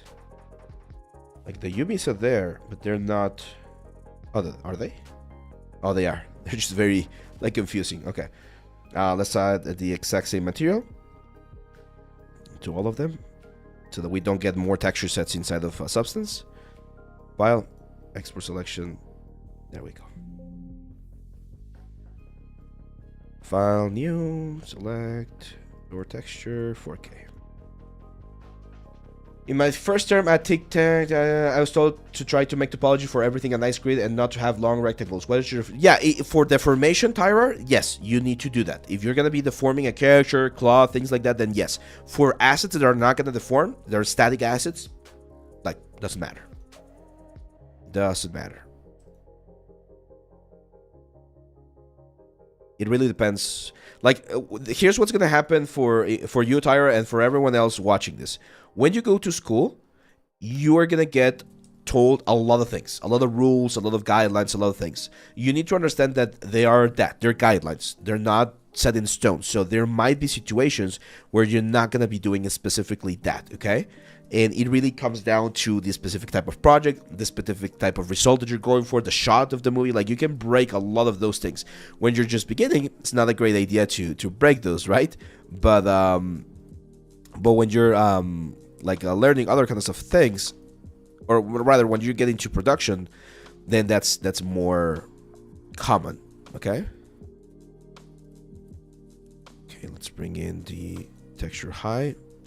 There we go. So everything should be matching here. Anti-aliasing, let's go 16. And I do want to bake things into each other, so I'm gonna just do bake selected.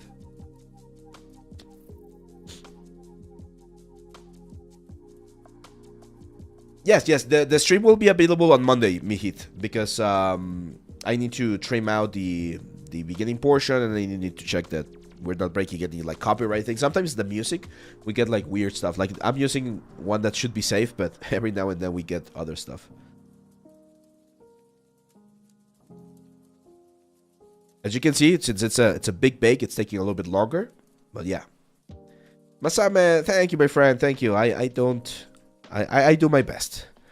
It's very important not to let stuff get into your head, so I do my best. There we go. So that looks nice, guys. I will give... What should we give as a prize? I wanna see who knows why this happened.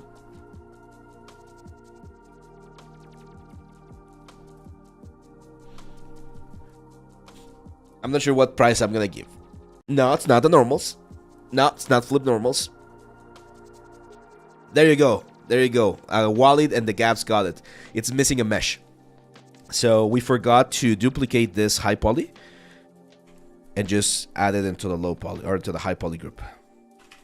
And since it's missing a mesh, it doesn't know how to find all of this stuff. It's a very stupid mistake, but very common. That's it. There we go. So now we need to go back here. It's an easy fix because the only thing we need to do is just we should just bake selected textures, I think. No, it's not working. What is it missing? M door ID. Oh wait, it's writing it. Let's try again. There we go. See, now it works. So even if you don't have a high poly, just duplicate the mesh, the same exact mesh, and it will like work normally.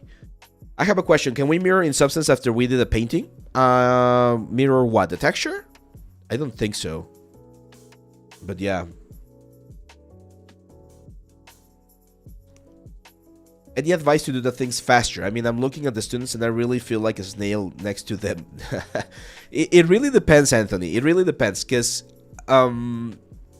speed, like the speed that you're gonna develop when working on this kind of stuff, I think comes from like a couple of different places. First of all, your knowledge of the software. So the more you know about the software, the more comfortable you feel with the software, the faster you will be, because you know the tools that you need to access, you need that kind of information, right? And then after that, the other thing is the sort of like security that you feel with the process. Like if you're sure what you need to do, you're just gonna do it. You're not gonna question anything. This looks so bad. Why does this look so bad, guys? You let me know. Why do you think that looks so bad?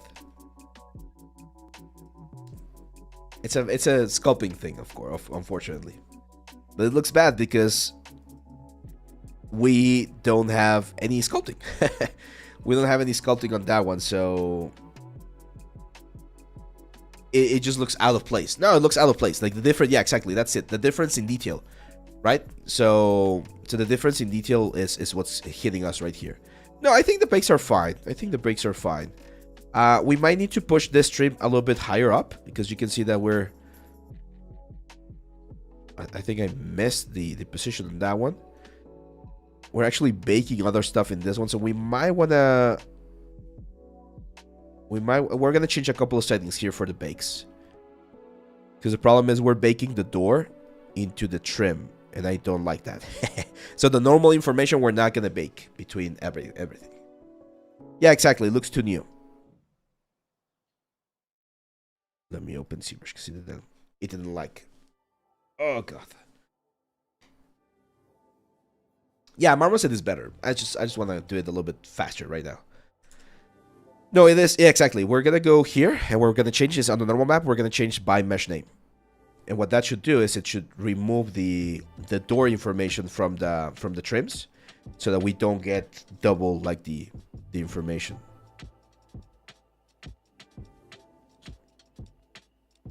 Oh wait a second, cancel bake here.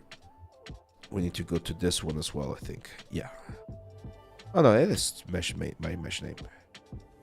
Was it working though? So now I'm not sure if it's like an overlap situation. It might be an overlap situation.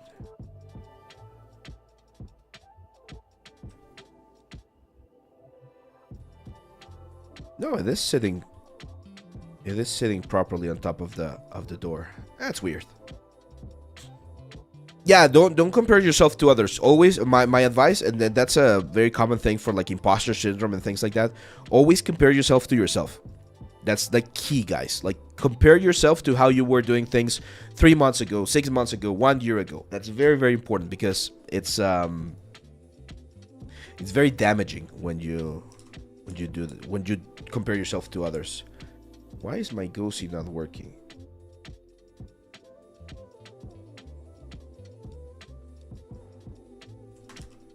Am I gonna have to do this manually? Oh, Maya just died. Okay, let me just try this again. Because I really want to have the ambient occlusion baked. Okay, let's try that again. But I don't want the normal information. We learned a lot of stuff for you. Thanks for that. But where do I learn new stuff? That's a great question. So there's a lot of other channels, of course. I'm not the only guy who's doing 3D, right? So my advice is, if there's more people that you can learn from, especially topics that I don't cover, go for it. Like that's how we grow as artists and as an industry, by learning from a bunch of different like people, right? Then I personally, and this is gonna sound very crazy, but I do like going into the documentation. So when a new software update is released, I go to the documentation, to the new changes, and I read through them, and I try to think, okay, how would I apply this to something that I'm looking for? So documentation is a big one.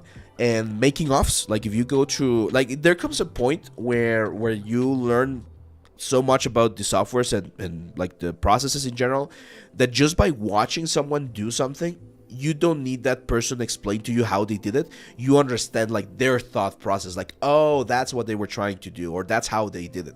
So sometimes just by watching the making ofs or like the behind the scenes stuff, you get glimpses of, oh, that's how they approach that specific like problem, and that gets you to then look for the specific tools that they might have used and go for it. But yeah, I'm constantly checking LinkedIn, Instagram, ArtStation, and seeing what people are doing. People share a lot of their processes, and that's how I learn. The only difference is that when I want to teach that stuff, I need to then develop a teaching like workflow so that I can transfer that information to other people, because a lot of people, they might not share every single thing, right? They might just show the process, like the steps that they did, and then they don't explain how they did that. So I sometimes go through that process where I try to like analyze these specific steps that I might have used for that particular thing. Does that make sense? I think I rambled too much there. But yeah, I try to find stuff, like Jax is saying, like mini courses or like specific pipelines, and then I try to adapt that to my elements. Oh, Skyla, that's a great question. I also like a lot of the live streams are uploaded as videos. So if you go to the channel and you go to here, videos, you're gonna find a lot of the live streams here. So for instance, the lantern live stream, we did this like gun live stream. So there's a lot of them. If you see the duration and they're over 2 hours, it's probably a live stream. And then if you go here to the live section, some of them I forget, or we don't upload them, or we just leave them as live streams. So there's a lot of them right here as well, like a lot of different like things. But again, most of them we re-upload as videos because people don't know that this live section exists. We also have playlists. I do curate this ones, guys. So there's a lot of specific playlists. I do change the videos so that you can see. And we have this full Twitch live stream or like thing, so you can check that one as well. Let's see if ZBrush responds, because I think I went too crazy with the... Again, it's the scale. I forgot to change the scale of the object, and that's why it's going like so crazy. Yeah, we have we try to keep things as humanly organized as possible. Okay, let's go to Substance and see if it fixed it. Oh, did I forget to do the trims? No, that's the ambient occlusion, unfortunately. That's a shame, because I did wanted this to be affecting the ambient occlusion, so I'm gonna have to paint the ambient occlusion manually. That sucks. Yeah, we're gonna have to go over here. Ambient occlusion, and again, only same mesh name.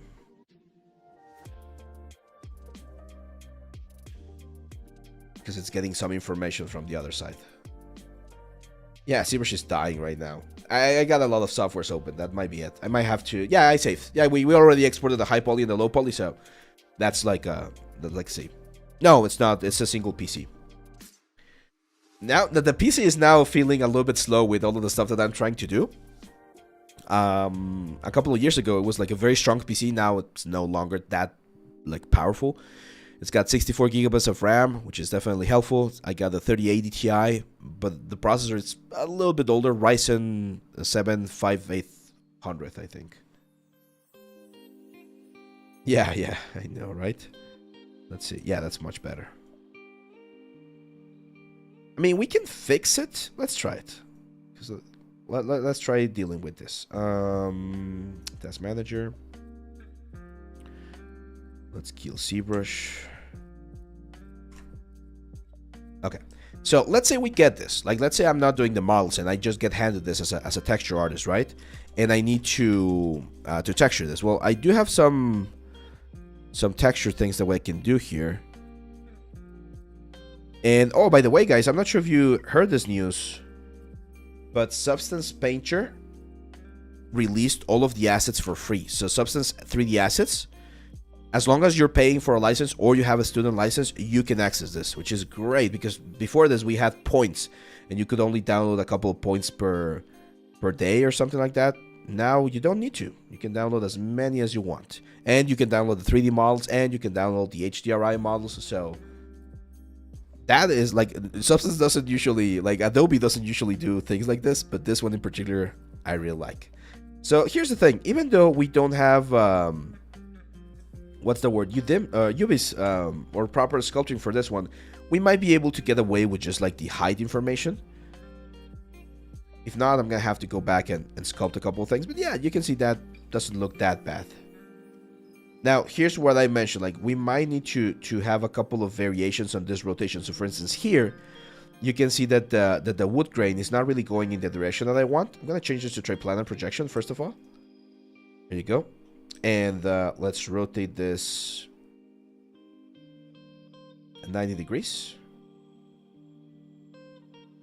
So that it's going in the right direction of the fibers. I'm gonna make sure that the intensity of the size of this thing is right. I think we can tile this 2 times so that it's the grain of the wood's a little bit smaller. There we go. And here's what I'm gonna do. I'm gonna add a black mask and I'm gonna mask out like this. I'm gonna go UVs. I'm gonna mask out this one and this one, or actually meshes. This one and this one. And all of the ones that are going straight to the top. Now I'm going to go UVs. So this one right here and this one right here. Okay. Then I'm going to duplicate this thing. Add another black mask. I'm going to mask out, again, geometry, this one and this one. But what I'm going to do is I'm going to change the seed. Because right now the seed that we have makes it so that it looks very even, right? Like that, like the whole texture is connected. So I'm going to vary the seed to get a slightly different variation there on the colors. And then I'm going to add another one. So I'm going to duplicate this one again, black mask. And this one's going to be UVs, and it's this one, and this one. And I'm going to go back to the rotation and bring it all the way back to 0 so that it flows in the right direction. Okay, does that make sense? We might need to go to this one.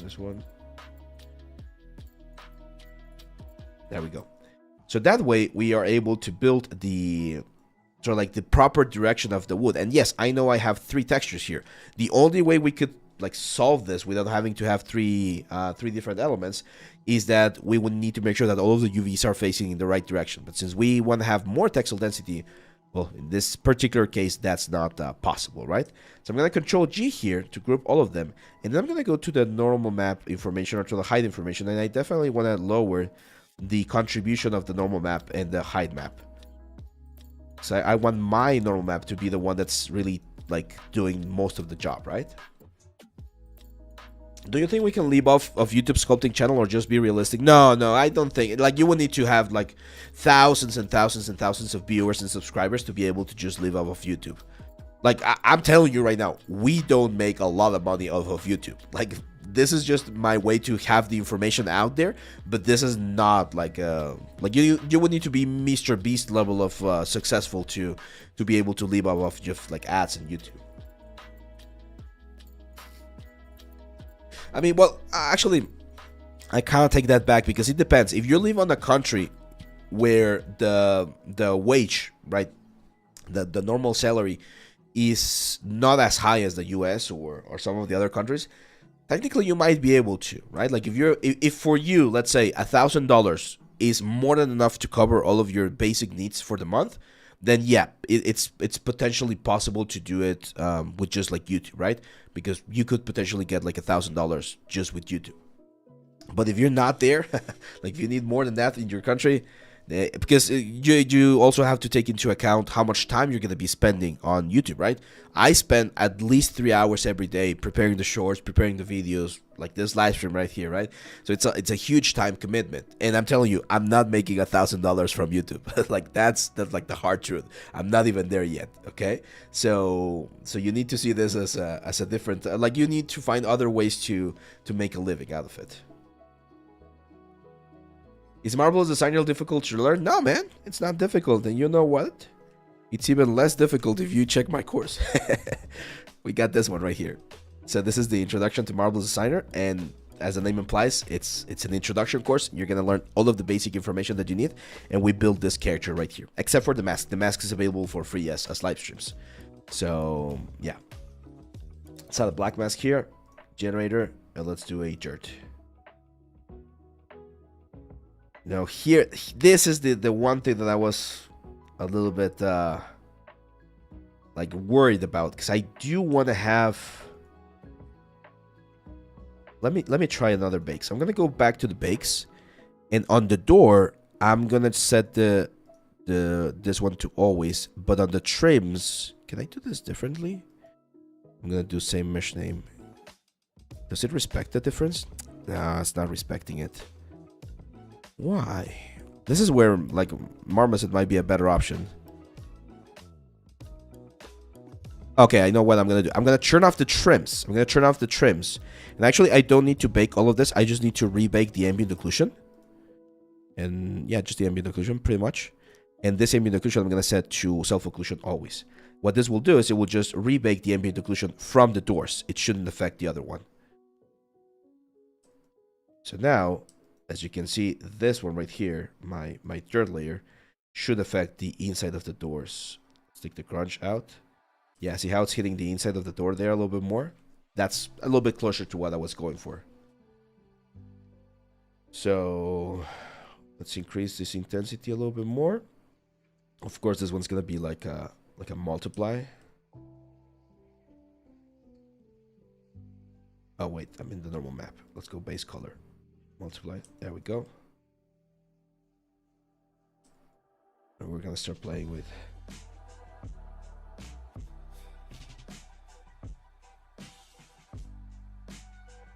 Go. I'm probably gonna hand paint a lot of stuff here, so I'm gonna add a paint layer, and I'm gonna look for a dirt brush.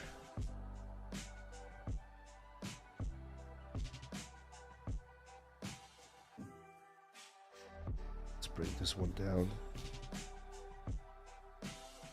because since this is a hero asset, you really want to push it to the death. It looks as nice as possible, right? And this is what I mentioned about the trims. Like, I might need to do this like dirt painting directly on the trims. But that's fun. This is also another like fun part of the process, right? And of course we're gonna remove some of this dirt here. Grey Ghost. Yeah, rebaking is very common, Empress. Like, especially if you have like tricky areas, sometimes like in between the fingers, on the inside of the mouth, you might need to do multiple bakes. And then once you have those multiple bakes, you merge them into Photoshop, for instance. Hey, my friend. Thanks for the resub thumb. Okay, let's go dirt. I don't want to have grunge. There we go. And don't worry, we're gonna break this up a little bit in just a second.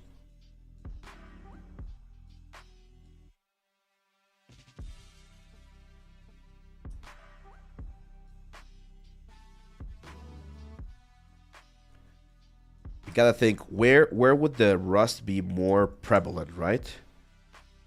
And you remove some of the stuff that you don't want, and you add a little bit more rust on the areas where water and humidity will condense a little bit more. Okay. For instance, here, right, on this underside, we barely got any. So it might be a good idea to add a little bit of rust right there. And we're going to use like clouds or something to break it up in just a second, but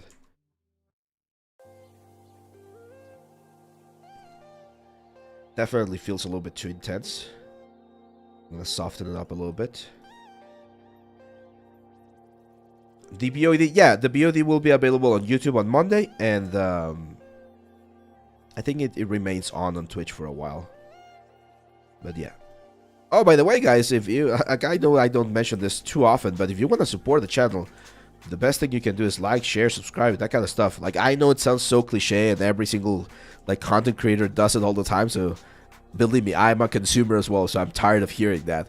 But it's the truth. It really helps. We're really close to 40,000 subscribers here on YouTube. When I started this, I never thought we were gonna get like close to the 100K for the little like YouTube plate. But now I see it as like, damn, it might actually be possible for a 3D channel to get there. Especially a 3D channel that's pretty much taken care of by just the two of us, right? David and me. No, this is Substance Painter.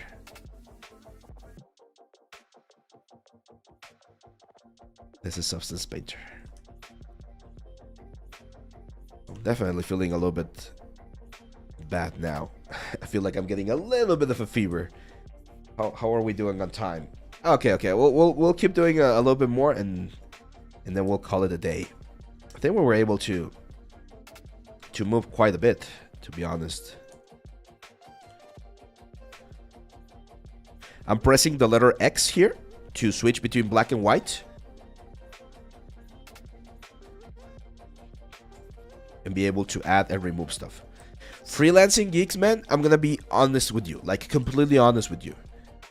Freelancing gigs, you're gonna get more freelancing gigs from word of mouth than you're gonna get from looking them online. Like, it is possible to be on sites like Fiverr or things like that, but word of mouth is what's really gonna push you or get people to know what you're doing. So go ask your friends, hey, I do 3D. Is there anything we could do together, like a collaboration or something? Maybe the first couple of gigs that you're gonna get might not be paid, or they're gonna pay you with like something, right? Like the product that they produce or whatever. And if you can afford to do that, that's a good way to get like your foot on the door. Because once you do that, people are gonna start seeing your works like, oh, this dude is doing some really cool stuff, or look at what these guys are doing, who did that for you. And that's how you're gonna get like that word of mouth is gonna open more doors for you than like grinding on sites like Fiverr and Upwork and all those kind of stuff. So as a freelance, and this is an advice that I give you, all of you guys who are like thinking about doing like the freelance stuff, if you're going to be doing or going the freelance route, you need to be an entrepreneur. It's not, freelance is not like, hey, I do this, please hire me. No, it's like, what are you offering? What can you do for others? Like, what kind of like expertise or what kind of like ideas do you have? Like, how are you going to help me make more money, sell my product, get more like views or whatever? So it becomes a different type of mindset that you need to develop. Because I think a lot of one of the mistakes that a lot of people make with freelancing is they think that people are gonna, like, you're gonna be like a restaurant that's offering a service and people are just gonna approach you. No, you're not that. You're more like a salesperson, that you're gonna go knocking on people's door and be like, hey, this is what I do, how could we do something together, how could we collaborate, or how can I help you improve whatever it is you're trying to do. So you're not a restaurant offering a service and waiting for people to get there. You're a salesperson that's going to be out there offering your services. Okay? And yeah, you're going to be rejected a lot. You're going to get no's a lot. You're going to have some horrible scams coming your way, unfortunately. We've talked about this on last week's video. But that's how it is. That's how it is.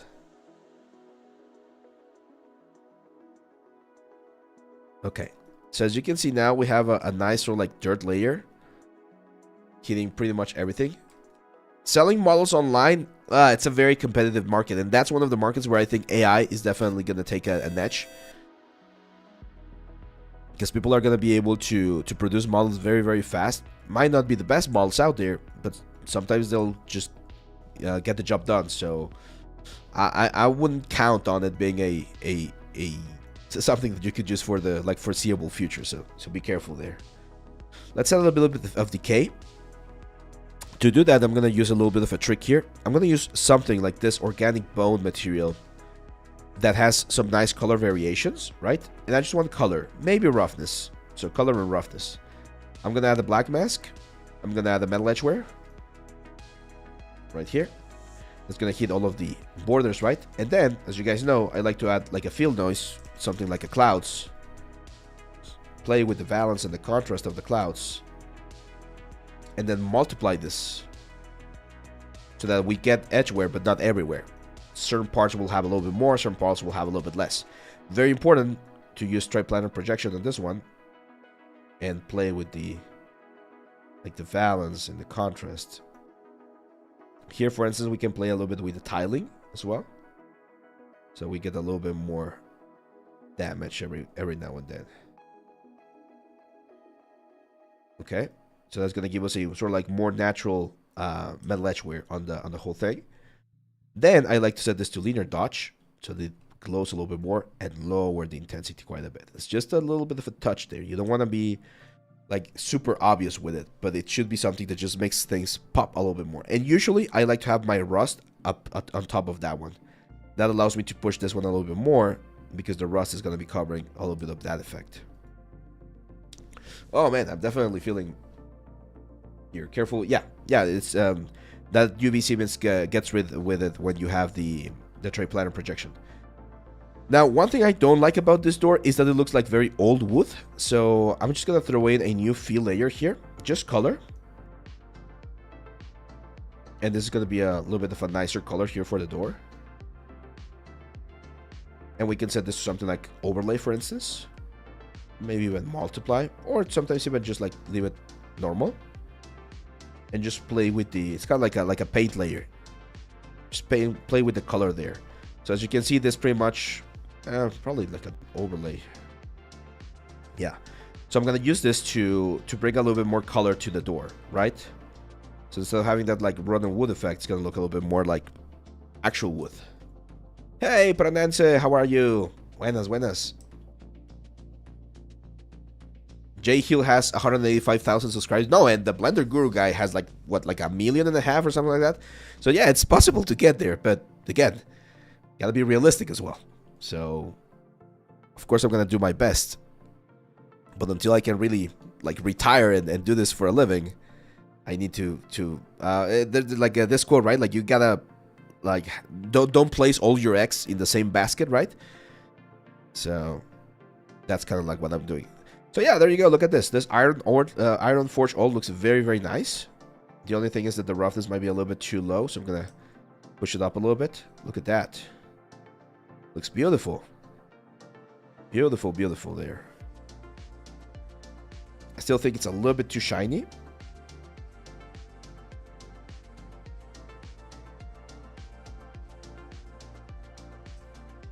Actually, I think it's fine. Yeah, it looks fine. Let's add some scratches to the wood. On this one, sorry about my freaking flu. I'm gonna add a fill. And I'm gonna add scratches. All of this, by the way, we covered this on the freaking on Substance Painter course. Yeah, metal edgeware. Yeah, we definitely need to break it up a little bit. So let's go to the trim doors. So this is the edgeware.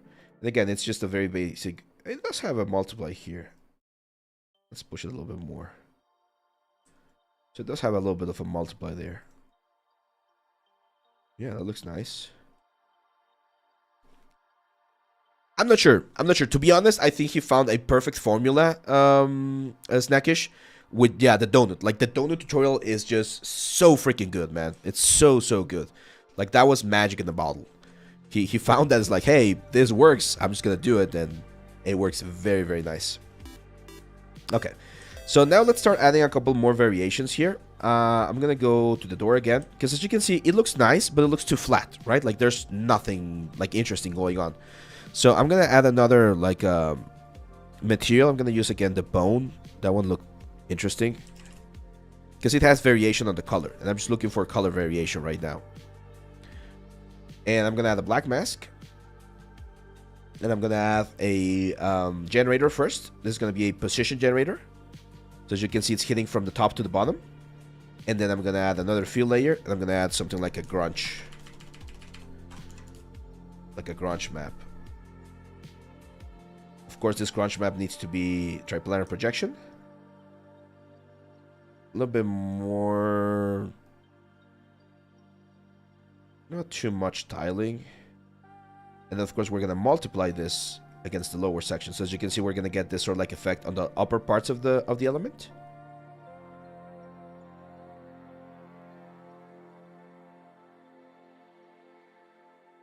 And I'm going to remove a little bit there. And I might even add like a paint layer here.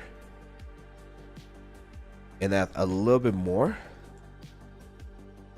And a little bit less, right? So it's to add just like a little bit of a white effect on the upper parts of the wood here. I can press Alt and click to see how this is going. Let's do a linear dodge so that we add.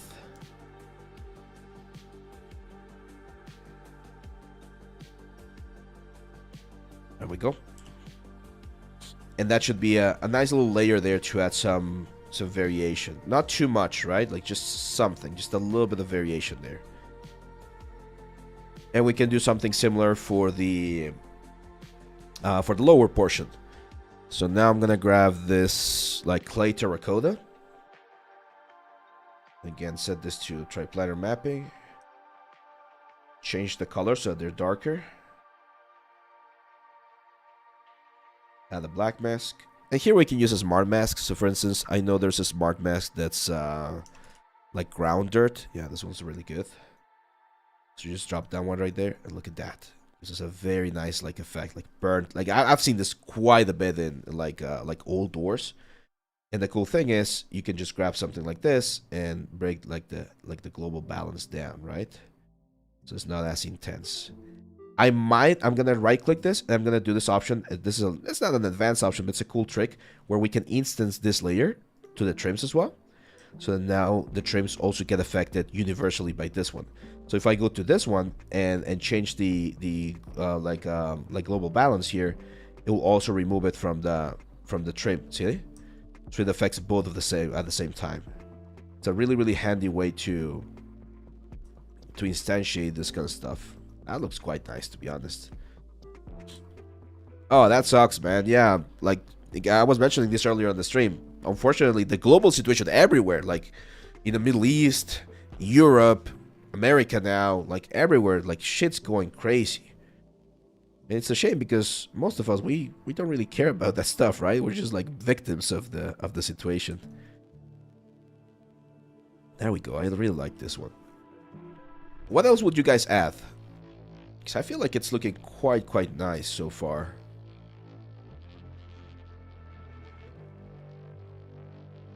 I'm not sure if like patterns. What do you think about that? Like engravings.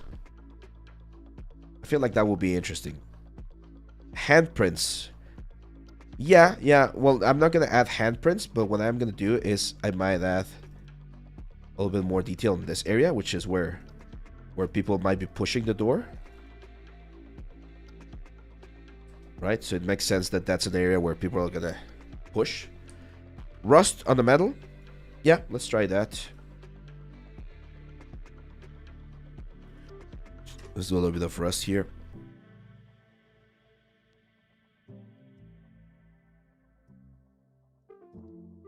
Black mask. Let's start with a dirt generator. What happened here? Yeah, I like that. Just a general pass. Definitely multiply, so it's a little bit darker. Or maybe overlay, so that we don't lose too much color. Keep it simple. Yeah, I think. No, it's not too late to get into the 3D industry. There's always gonna be room. Of course, you need to be good. You need to like do the stuff and do your work, right? But and see, as I was mentioning, like even though we didn't sculpt anything on this lower trim right here, thanks to the height information and the rust and everything, the grime, we really don't need to, right? So you can see it now looks fine. So we didn't even need to do a high poly. Juan, what's up, man? All good, all good. Feeling a little bit sick today, unfortunately, but all good. Are there any good tutorials for topology in Blender? You can use the course that I have or the tutorials that I have, and just use RetopFlow. RetopFlow is the tool that we use in the Blender. Oh man, I'm definitely losing it now. You know what we're missing? We're missing like some bolts or something. So I'm gonna add a new layer here. It's just gonna be a height layer. Gonna push it forward. Add a black mask. And basic hearth. Actually, like a round basic soft. There we go.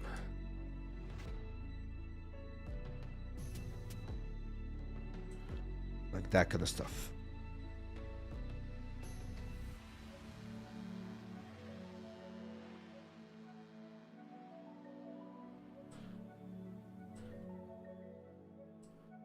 Like I would expect to see a couple of these guys, because these things are the things that are actually holding the door, right? so I would expect to see them every now and then.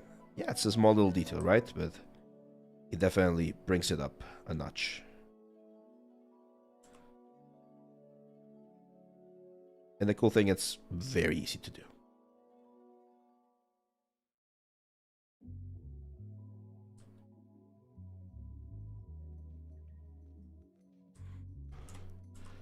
Name on this thing, this big straight line. It would have like a couple of bolts every now and then. And this part right here, I love this part. I love texturing because this is where you can really, as I mentioned frequently, tell a story with this whole like assets, right?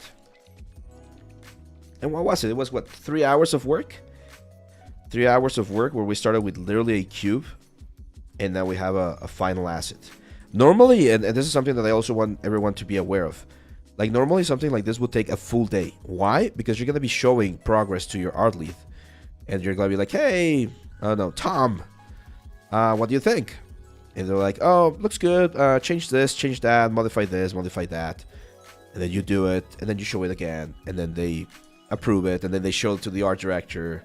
So it's a lot of sort of like a back and forth on the studio sort of like approach, which is totally normal and totally fine. But don't expect to be able to deliver all of these things as fast. Like sometimes this kind of assets, they take a long time to be approved. And sometimes your lead says like, oh, I love it, let's go to the next one. And then they're like, oh, we show it to, I don't know, another client or whatever, and they don't love it, so have to do it again. It's a lot of back and forth. Scratches too much? Might be. Where are they?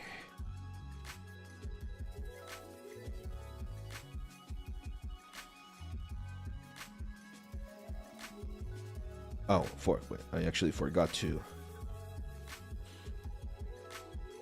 That's more like it. I think they add something. You know what we can do here, though? We can turn on the height again and push the scratches in. I think that's one thing that we might be missing.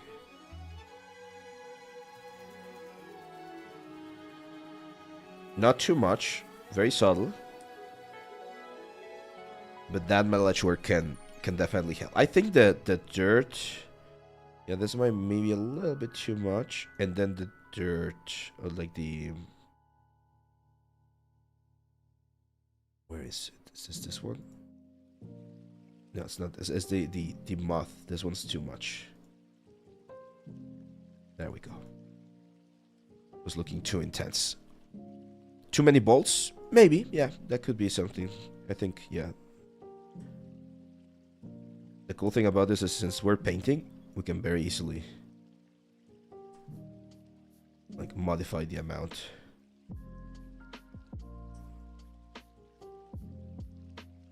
There we go.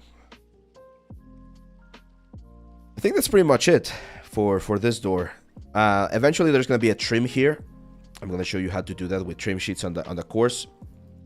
I don't think I want to add more engravings, to be honest.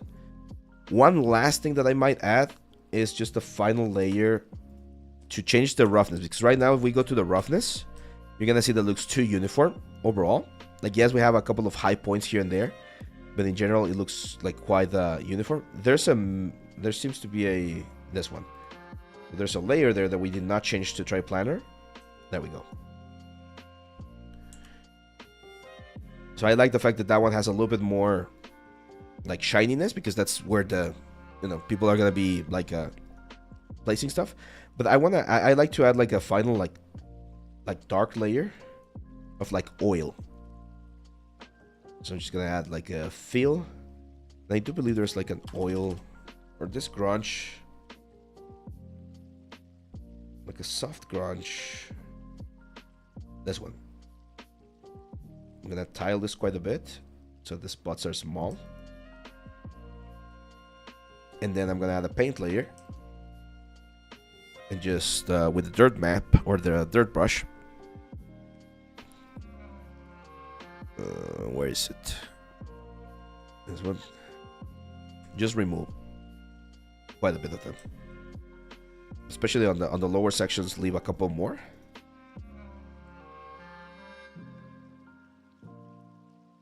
And I like it because it sort of like changes the grunginess a little bit.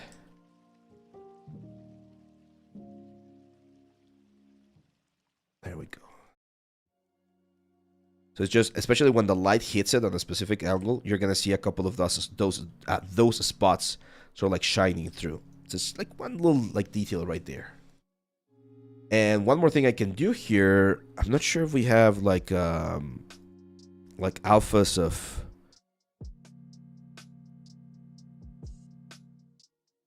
leaks, like leaking surface. We can try using particles as well. I don't think we have leaks. I would need to go and download some. But we can use leaks. Oh, we do have drip stop. There we go. So for instance there.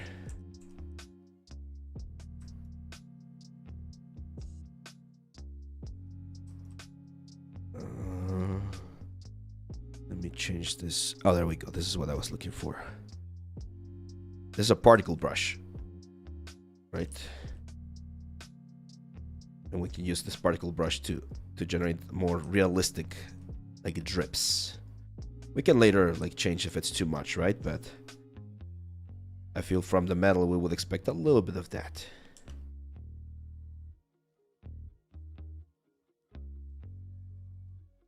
Yeah, it's a fun brush. Definitely too much right now. But yeah, it's one option. We can add those like leaks there, I think. Helps add a little bit of more variation. Is AOE necessary or not much? Yeah, I would say it's important. I mean, you need it for the bakes so that the texture maps work like properly. But yeah, it really depends on the object. Okay, guys, I'm definitely feeling a little bit now under the weather. I can definitely feel my body saying, hey, that's it. So yeah, that's it. Today we're gonna stop here with this project. I think it was a good one. I'm sorry if the energy was not up to the max, but can you show how much your sculpt changed the texture? Yes, of course. Well, what do you mean? You mean from the original one? Like, let's go through the stages of texturing here real quick. So this is how it started, right? That's the basic. That was the basic bakes. As you can see, the ambient occlusion is being impacted here due to the trims. We started with a very basic wood paneling texturing, a couple of layers to make sure that the fiber was going in the right direction. Then darker the tone, add the highlights, add the grunge, add a little bit of color variation, add more color variation, and maybe the leaks at the end, and of course the trims. So yeah, that's how it goes, guys. This is going to be, of course, part of the environment course that I'm working on. Hopefully, I'll be able to release that very, very soon. Thank you, everyone. I'm gonna definitely go and take a little bit of a rest. I'll be back with more stuff soon, more shorts, more everything. If you want to support the channel, of course, liking, sharing, subscribing, all that kind of stuff really, really helps. And of course, if you want to learn a little bit more about the 3D world, you can go and check the full courses on our site. Thank you very much, my friends. Don't forget, always learning, always improving. I'll see you back on the next one. Bye-bye.